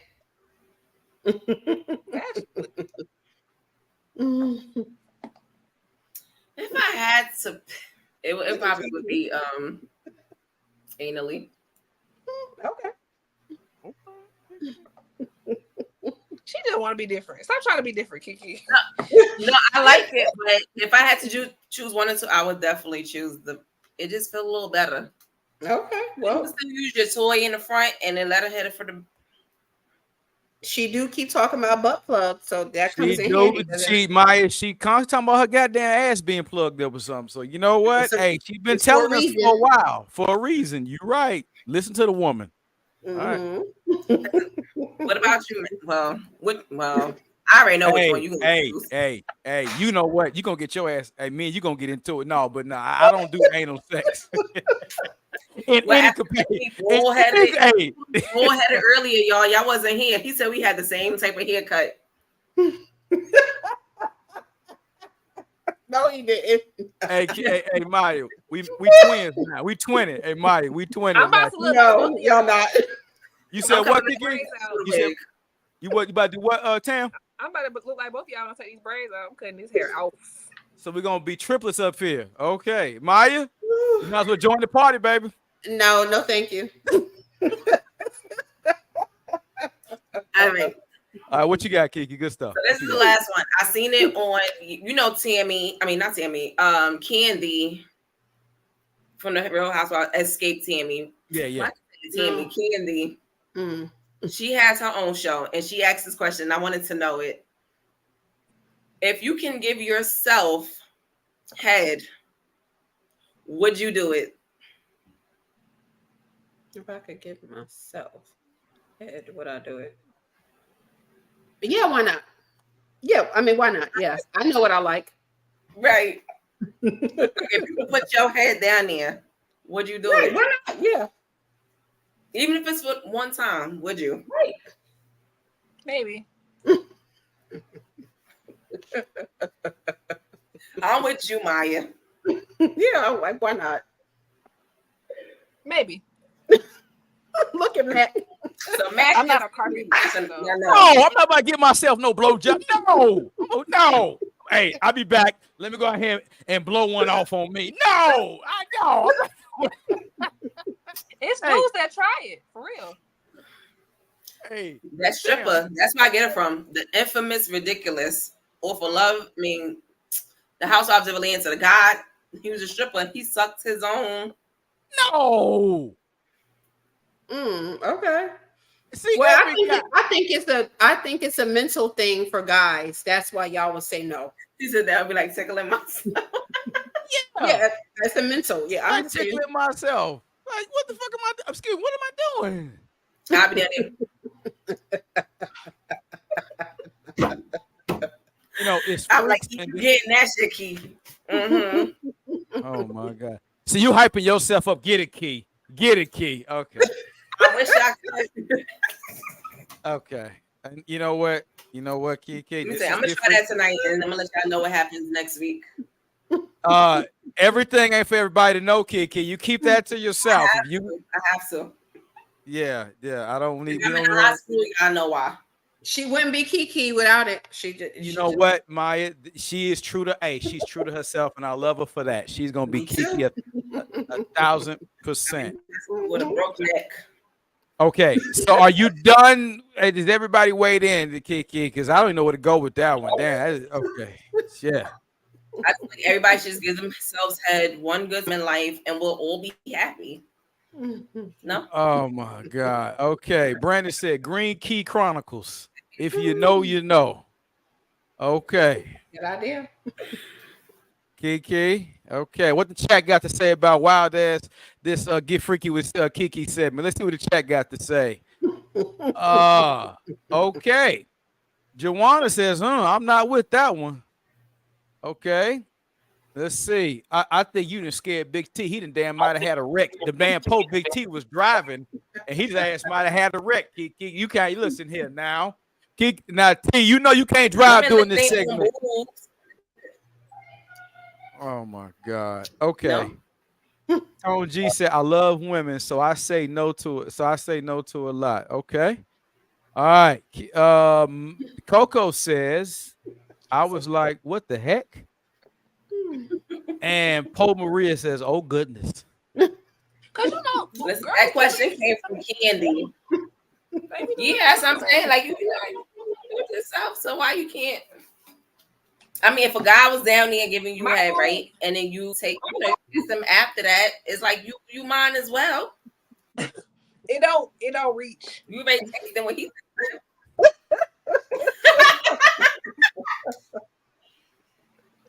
It don't reach. Oh my God. Hilarious. I don't got my KiKI, so I can't. It ain't connected Sam. It ain't connected Sam. It's like a nigga with a beard who just can't get that beard to connect. That nigga he just won't connect all the way. Y'all is crazy, man. Oh my God.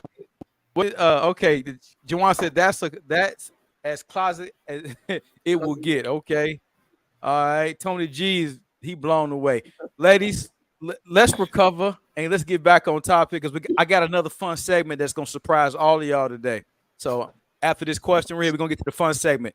Hey, I'm gonna need the chat to light up for this. All right. Commitment issues. Okay. Damn. All right, Tam, comport yourself on this one, Tam. Are modern daters more commitment phobic in this generation than previous generations? And what factors do you think contribute to that? I'm the first person to answer. You damn right. I'm letting you get all of that off. Yes. Okay. So yes, they are commitment phobic, and they're commitment phobic because they've not made wise choices with who they've been with in the past, and they are dealing from a place of hurt and harm. They've been used. These men have been used for their money. They've been used. They've been mistreated. These women have been used for their body. They've been lied to. And so you have people that are coming in that are bitter, unhealed, and traumatized, to be honest, from their previous relationships. And so they come in with the mindset that I don't want commitment. That's not my desire. I want something that's easy, and I want something that's quick, and I want something that's not going to take a whole bunch of work. And so there's this phobia for commitment, even when you find a person that you think is dope. And then what it happens is it's self-sabotaging. And we love to say that women are the ones that self-sabotage, but men sometimes self-sabotage too. You hold people to what other people have done to you, see them for who they are. And I've had guys do that to me. They've been hurt so much in the past, they've been traumatized so much in the past, that when they see me and who I am is what you see is what you get with me, they're like, there gotta be something else going on. She gotta be lying about this, she gotta be lying about that. She can't be this chase, she can't be this alarm. Anyway, she can't be this chase, she can't be this. They have this mentality that I can't be who I say I am. Like, I really show up in every version of myself. It's the most authentic version of myself. I don't know how to be fake. Like, that fake energy for me, that's being disingenuous, has been inauthentic. I don't come with inauthentic, disingenuous energy. And so it's a fear of commitment because of those past things. And even for myself, and you can ask people that were my friends 10 years ago, 5 years ago, you can even ask people that were my friends 7, 8 years ago, there was this bitterness in my heart at that point in time. And that's why I say, when I'm talking about people being healed, I'm not speaking of a judgmental everybody else. I'm saying, like, bro, I had to heal before I was able to even put myself in a position, because the hurt and pain that I had felt. And the thing is, the hurt and pain I had felt didn't come from sleeping with nobody. It didn't come from fucking on this dude, fucking on that. It didn't come from none of that. It literally came from, I loved people so deeply, and they were so willing with throwing me under the bus, bro.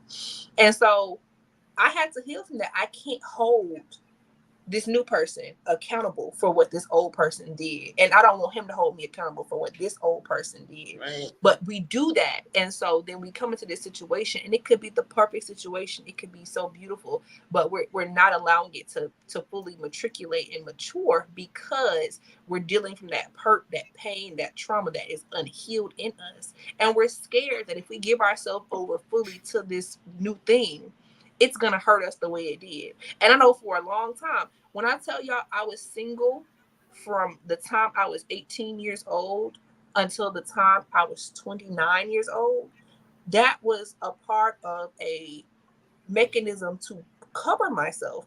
And I wasn't covering myself because I was fearful of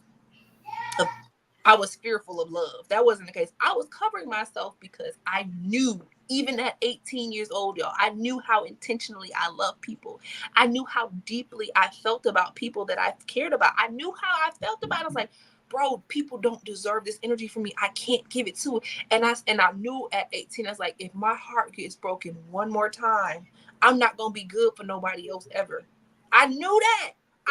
And that's why I pray. When I say, I remember, I never forget, y'all, was in my dorm, and I was having like devotion. I was praying like, Lord, let the next person I date be my husband. I prayed that prayer at 18, 19 years old, and I was single for 10 years. And I needed that time to myself to see what I liked, didn't like, see what worked, didn't work. But also I needed that time to myself, because if I had been in and out of relationships during that time, I would be ruined for somebody in the future. I knew it. I knew it in my head, because I knew.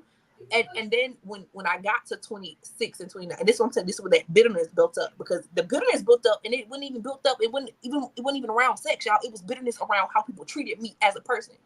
One of my best friends told me he loved me, he wanted to be with me, this, that, and 10, right? Out of his own mouth. It was this beautiful little situation. At least it seemed beautiful at the moment. And then like a month or two later, this dude on the internet talking about how he believed in polygamy and how men should have more than one wife. I was like, you just confessed your undying love to me. I was living in Korea at the time, y'all. Confess your undying love to me. All for you to come back and recant a month later. The thing is, I was over in Korea miserable, thinking, if I had stayed, what would have been between us? We were best friends. It would have been beautiful. And he didn't. It was crazy. And I was like, how could he know my whole family? I know his whole family. How could he treat me this way? We ain't never kissed. We ain't never done nothing. That's how deeply I cared about him as a person just as a person, y'all. This is not no sex. It's nothing of that. So I knew, I'm like, bro, I can't. And so that's something, that bitterness set in. And that's how I ended up getting with the rapper. I ended up getting with the rapper because I was like, well, you know, he is what he is. But baby, he fine, and he got money, and he got status. That's how I ended up settling for the rapper. That's how I got in that situation. I was like, well, if a dude I've known for 10 years could treat me like this dude treated me, all the dudes gonna treat me crazy. So I might as well deal with the dude that got the bigger bag, got the biggest class. You know what I'm saying?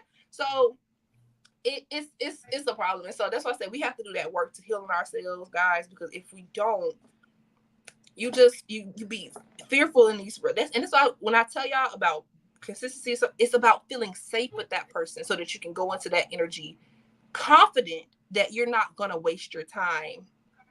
You know, you're not going to waste your time. And even if it doesn't pan out, the experience you have is going to be worth the time that you invested in that relationship. So yes, I do believe that that all of that is affecting our confidence in moving forward with their lack of confidence, because we just been hurt, bro.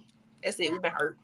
It's real shit, Tam. I appreciate you for saying that. That's real. You covered a lot of stuff. That was good, Tam. Okay, so KiKI, commitment issues in this generation. Why are we not committing in this generation versus the generation, the older folks, grandmama and them, mama and them?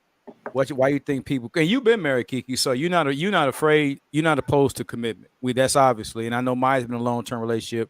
But why do you think people in this generation are so shell shocked when it comes to commitment versus previous generations? Because ain't shit, niggas ain't nothing new. Sorry, niggas ain't nothing new. Ain't shit, women been around. What do you think it is, KiKI, in your opinion? Yeah, I just feel like, I mean, Tami covered kind of it all, but I do feel like a lot of people are, sometimes I feel like people are bitter. I feel like they haven't healed from past traumas to get them to a point where they're like, okay, especially sometimes with men. Okay. Women, we could deal with a lot. A man cheat on us, we'll keep the situation going. A man get cheated on, or he feel like his little feelings is hurt. Now every woman ain't shit after that. Now us women will say men ain't shit either, but we'll still, continue to kind of deal with them in a sense and still be trying to make lemons out of lemonade, if that makes sense. I just feel like a lot of people don't heal from a lot of things that they've gone through. Even like when we talked about this before about going to the therapy and fixing, ourselves. I just feel like, these are the things that people just don't do so that it will be a harmonious situation. And that's all I have to say, because Tami covers so much. I try to write some things down. And yeah, that's just how I feel. Okay, good stuff. Yeah, good stuff. Maya, close that one out, sweetheart. What your take, commitment issues this generation versus the previous generations? Because again, dysfunction ain't nothing new. Dysfunction is nothing new. I think it's like one of the things is a grass is greener syndrome, where because we have so much access to things that we've never had access to before. I was coming up. I dated the boy across the street, let's just say as my first boyfriend, because that's who I had access to. That's who had access to me. I feel like the grass is greener. So that's what people think. So it's like 1 foot in, kind of 1 foot out throughout the relationship. And then they meet somebody who they think better than you, maybe look better than you, I don't know, younger than you, thinner than you. I mean, it could be anything, more money than you, whatever, and then they step out of that relationship. And then next thing you know, once they get with the person, they realize, oh, the person may be this or that, but the person who I stepped out on you with is not you. They cannot measure up to you. So I think a lot of times people have this thing where, they have the perfect mate. You getting love, you getting care, you're getting your needs met. They have your back, they have your front. That's your partner in crime. The sex is wonderful. The trust, it's just the list can go on. Y'all have fun with each other. Y'all in love. Y'all love each other. And then next thing you know, you're finding out this person, man or woman, cheated or cheating, and you're like, why? It makes no sense. And once that happens, the trust is broken. Mm-hmm. And sometimes you can't go back to where you were before, especially in your mind when you felt like everything was good. My hand didn't call for that. So why did you do that? So I feel like when we talking about grandparents or back in the day, it's kind of what I said before. You have access to the people around you in your neighborhood where you grew up. So you're playing with these people, you're going to school with these people, relationships are bonding and forming. And then that's the person who you wind up marrying, my high school sweetheart, you know what I mean? And y'all go live happily ever after until the internet comes about.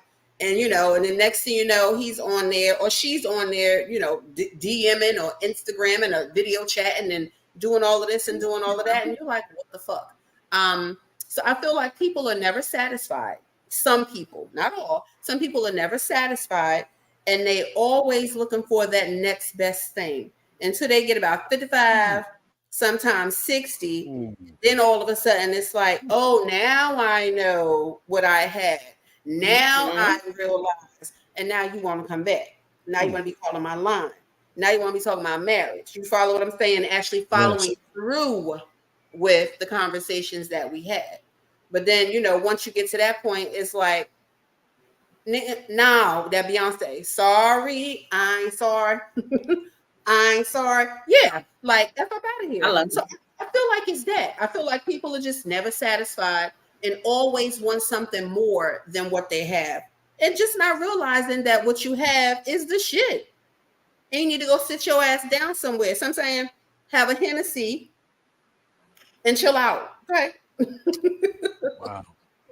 But back in the day, it was like the same way now. That's shoot. No, Maya, I that was perfect. That was amazing because you brought up something that was really impactful. Especially nowadays, people really believe that back in the day, that girl, she couldn't log on her phone and get 6,000 likes. So if the two little niggas on the corner didn't tell she looked good that day, then goddamn nobody told her. Right. And so her husband's compliment or her boyfriend's compliment meant something to her. But now he competing with 6,000 damn strangers, 400 DMs, and it just gets to the point where people have now, with social media, the advent, too much access has created an unrealistic dating experience. Because to your point, Maya, ain't nothing really better than what you already got. Old, new brooms gonna eventually sweep old anyway. If they're gonna get old and you're gonna be in the same shit you was in now, you might as well stay where your monkey ass is at. Get you a Hennessy and Coke with KiKI and sit your monkey ass down some damn well. Please. Hennessy, no Coke. Hennessy, okay, Hennessy, no Coke, but get the damn Hennessy. And shout out Hennessy, if y'all want to sponsor us, y'all really can. Right. Hey, I just want to say, Hennessy, if y'all hear this, please sponsor us so we can. Anything is possible. Anything is possible. Hey, see, we're ready. See, we're going to all have. I had my next number Hennessy. Go ahead, Mike. Yes, but I was going to just say I had a girlfriend, one of my girlfriends who's much older than me, and she would always say, "Stay with the devil you know." Come on now. You know, and I mean, I agree with that to a certain extent. Well, it's a metaphor, but not when you're getting abused or anything like that. Not to that extent, but just surface level when people start with this. Oh well, I work with this person and oh my God, they look good and and especially being a flight attendant and you see pilots all the time who look good and you on these long overnights and it's like don't you have a wife when you see these two people going out and stuff like that? It's like, yeah, but my wife is at home. But your wife is at home holding down the fort. She's taking care of the kids. You follow what I'm saying? She done cook. Isn't that lunch in your bag from your wife? She thought about you. You follow what I mean? Is the person that you potentially messing up your relationship or your marriage, are they thinking about you in that same way? Are they considerate of you? Do they even, you know what I mean? Or is it just something that is easy and it's accessible and let's do it because, we can do it and nobody will know kind of thing, and I think that's another thing that people do too. You feel like you can get away with something, so you do it, not thinking of the repercussions that come with that action when it's found out. And then you want to, sorry, I didn't really like her. It didn't mean anything. And to me, that makes it even worse. You ain't like her. It ain't mean anything. But you threw away our 10-year marriage or relationship or whatever for somebody you ain't like. How stupid is that? Because let me tell you, sometimes I sit here and I be like, damn, I done left my little marriage. And then this is the pissy dating pool. But, you know, my situation sucked. So I had to get out of it. So I understand it depends on the situation. Exactly. Because Almost you really do have to get out of it. But sometimes I sit back and I'm like, damn, should I have tried a little harder? But listen, 10, 11 years, it was over. Good stuff. But I get that saying that you were saying. All right, let me get to the chat, ladies. Let me get to the chat. Show the chat some love. Okay, so Big T says someone going to feel like they're going to be walking on eggshells every single time when they with that person. Good stuff. Tony says I got traumatized watching my dad hurt after him, and my mother got divorced. I had to go through a process of healing. I gave women hell after they would say I love you.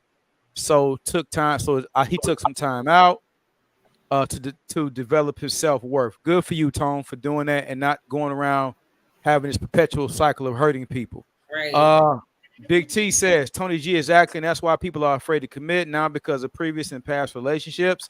My boy Kent says I had to learn compassion, understand that her past traumas created deep and painful memories just like mine did. That's good. Then I learned how to meet her expectations much easier. Go ahead, Big Kent.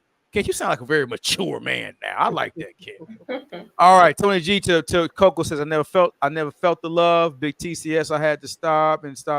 He said Big Ted to stop and say to myself, I'm not dad. I had to give good love in order to receive good one. That's good.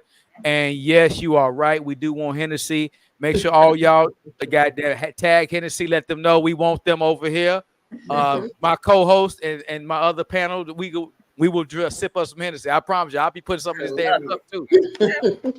You sponsor me, I'm sipping it, damn it. All right, Big T says, I'd rather be drinking some Uncle Nearest. I don't know what the hell that is. Don't get me wrong. I love Hennessy, but that Uncle Nearest has hit the spot. That must be some good Texas stuff. All right, moving on. Yeah, that is. It sounds like some shit that'll knock you out.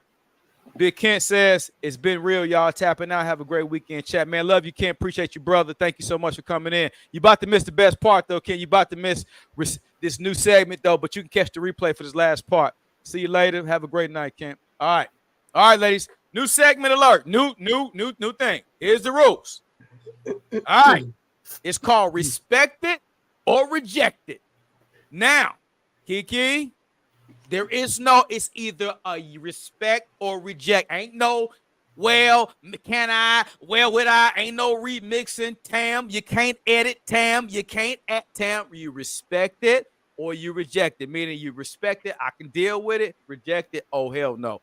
Ain't no, well, Mac, wait a minute. What pretense is it under? I know these intelligent women I'm dealing with, so I got to set the table for these smart women. Okay. All right. Y'all ready for the news? Let's get into it. Respect it or reject it. This is called respect for traditions. Feeling obligated to participate in a family tradition you don't enjoy. Do you respect it or do you reject it, KiKi? Reject it. Because I don't like doing nothing I don't want to. All right. Damn. Family tradition. Doing something. Feeling rejected. Okay. Okay. Maya, that's the Negroes for y'all. Y'all see this? I respect it. Okay, so you're gonna go to the family function even though you hate it. All right. Okay. KiKi and Tami ain't doing shit with the family. Okay, got that if they ain't feeling that. Okay. Duly noted to the family that's watching. Respect for time. Respect it or reject it.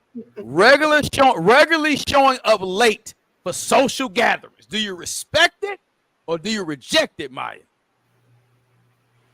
Reject it. KiKi? Wait, I'm confused. So does that mean like showing up late for social gatherings. If you respect it, you cool with somebody showing up late for social gatherings. If you reject it, you ain't cool with that. Oh, okay. So I accept it. CP time. Oh shit. Tam Jizzle. I'm gonna I know you said no caveats. It depends on the Tam. function. Tam. Oh, we're not doing that. Black and white, Tam.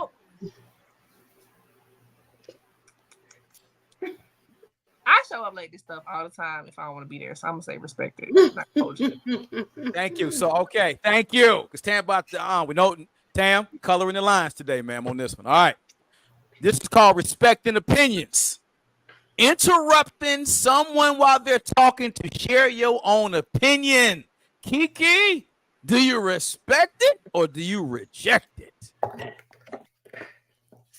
Oh, oh damn. Uh-oh. Wait. KiKI, you froze. Oh, I reject it. Oh, okay then. That's what's up. So you okay? Now you good now. Yeah, Maya, respect for boundaries. I'm sorry. How do you feel about that? What, somebody talking over you? Yes. I reject it. With some bass in my voice, okay? I reject it too. Tam Jizzle, how you feel about that? I reject it. That's real. Even though I know might be guilty of it, but all right. Oh, this is a good one. Okay. All right. Yes, I said that. This is a good one. Respect for boundaries. All right. Respect it or reject it. Calling a friend repeatedly if they didn't answer the first time. Do you respect it or you reject it? Reject. Tam says I reject that shit. Reject. Reject. All right. I love it. All right, ladies. What about this one? Respect it or reject it? Borrowing a friend's clothes without asking first. Reject it. What's wrong for that? Yeah, but reject it. You got to ask me if you ask him to use my shit. Okay. Yeah. Reject. Okay. All right. Reject. All right. For my friend now. For family is different. Okay. All right. So, all right. Respect it or reject it? A man that is a male escort. Yeah, Tammy. Yeah, he's a male escort. Yeah, I don't know what he's with you. I don't know what he do. He's just with you. He trying to get at you. Do you respect it or reject it? He's a male escort.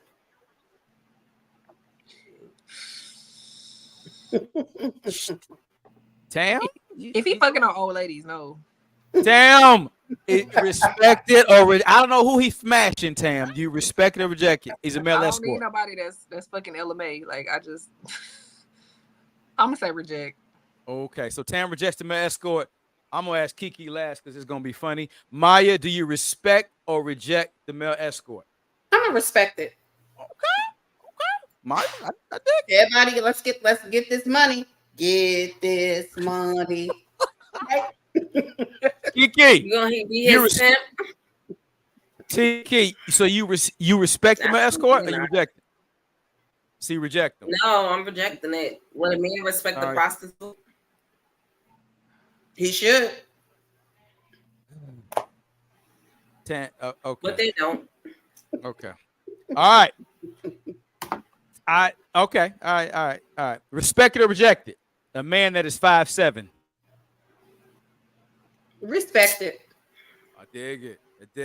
Oh yeah, Tammy, this is whooping Tammy's ass here, boy. Come on. Oh, this is whooping Tammy's ass, boy. Yeah. I'm 5'8". I mean, I'll respect it if he got a good personality. Damn. No cap. Got on the Napoleon complex. I can't deal with no Napoleon complex ass. Damn. 5'7". I don't know what personality he got. Do you respect it or reject it? If he fine, I respect it. Tam. He just can't even help. Tam, stay within the lines, Tam. You respect the 5'7" man or you reject it? He got money, I respect it. Tam. Nigga, I don't know where he got shit. 5'7", Tam. Shit. All he got is his height. Respect. His entire existence. He don't respect. Tam, 5'7" height. I had me some short kings in my day. All right, thank you. She respected that. Thank you. Shit. KiKi. They had money though, and it was cute. What you mean? See, I'm about to be like Tim because I reject it. I'm 5'9". I'm too tall, so no. All right, that's real. All right. Tami, you're probably cool with this one, but I don't want to typecast you, but I'm up out there. A man that teaches Bible study in church every week. Respect it or reject it. Oh, I mean, he active, Tam. He every week, though. He every week. Every week. He do lessons. He every week. Tammy, now I know you've been seminary school. No, because I didn't went through my religious nigga phase. Them niggas weird. I done went through my religious nigga phase. All my homeboys from college pastors. Them niggas weird as fuck. Love them. Shout out to my homies. So Tam, you don't want the Bible study, man. But honestly, where I am in a spiritual standpoint, I love God and I love men that love God. But I think when you're talking about a man who preaches the word, you gotta be careful because them be some of the most hypocritical ass mofos. Like, and I'm telling you, as somebody who friends are pastors, I know people that go up in the pulpit every week and they preach something they don't believe in because they're required to preach that. So for me, as a person who has, like, I went to a Christian school for graduate school and for undergrad. My homies are literally pastors, some of the biggest pastors in my denomination. Some of them weird, some of them niggas weird, right? Some of them niggas weird. Some of them niggas still be in my DMs talking crazy. Like, this one dude who studies to be a pastor DM me and tell me something. There's just something about you, Tam. You bring out the raw dog in me. What are you even saying, bro? So I've done my religious nigga phase. And I'm not saying that I love a dude who loves God, but are you teaching the Bible and you know the Bible? Are you like, what do you? So I would have to know. I don't know. Damn. You rejected. That's what. Okay, I'm gonna go with you, Tam. You rejected. Okay, so Tam and I dealing with the Bible study man from past trauma. I'm gonna go with the rejected because Tam want to know. She gonna get granular with this shit. Maya, he teaches Bible study. I respect it. Let's look at you. I'm proud of you, Maya. Oh, KiKi, he gonna drag KiKi. You gonna get freaky with the Bible study man, KiKi? What y'all gonna do? I'm sorry. So Sammy had me over here. Like my chest hurt. I woke up from a nap. I know it was just like, what it was funny, but I'm gonna reject it only because I'm a sinner still to this day. So I don't want to taint, and I got the tattoo on my back because I'm a sinner. I don't want to taint anybody's, So I reject it. All right, I respect it. Okay, a man. Respect it or reject it. A man who only makes $65,000 a year. Maya.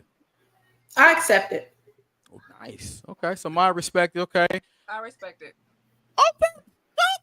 Okay. KiKi is 65. Okay, so 65. Something is better than nothing at all. I like that. That's good stuff, ladies. That's good stuff. All right. Okay, respect it or reject it. A man that doesn't wear cologne. Maya. I respect it. Oh, okay, as long as he washes his ass, I guess. Okay. Tam G. I respect it as long as he smells good. Like as long as he shower and bathe. Like I know guys don't put on cologne, but they wear like shea butters and body butters and they still smell good. So yeah. Okay. That's not a deal breaker. Okay. KiKi, what you got? I respect this. As long as they don't smell like weed and disappointment, I'm cool. I'm cool.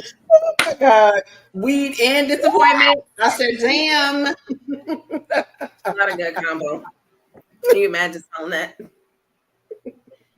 No. I can't. Okay. All right. Last one, ladies. And I'm okay. KiKi, respect it or reject it.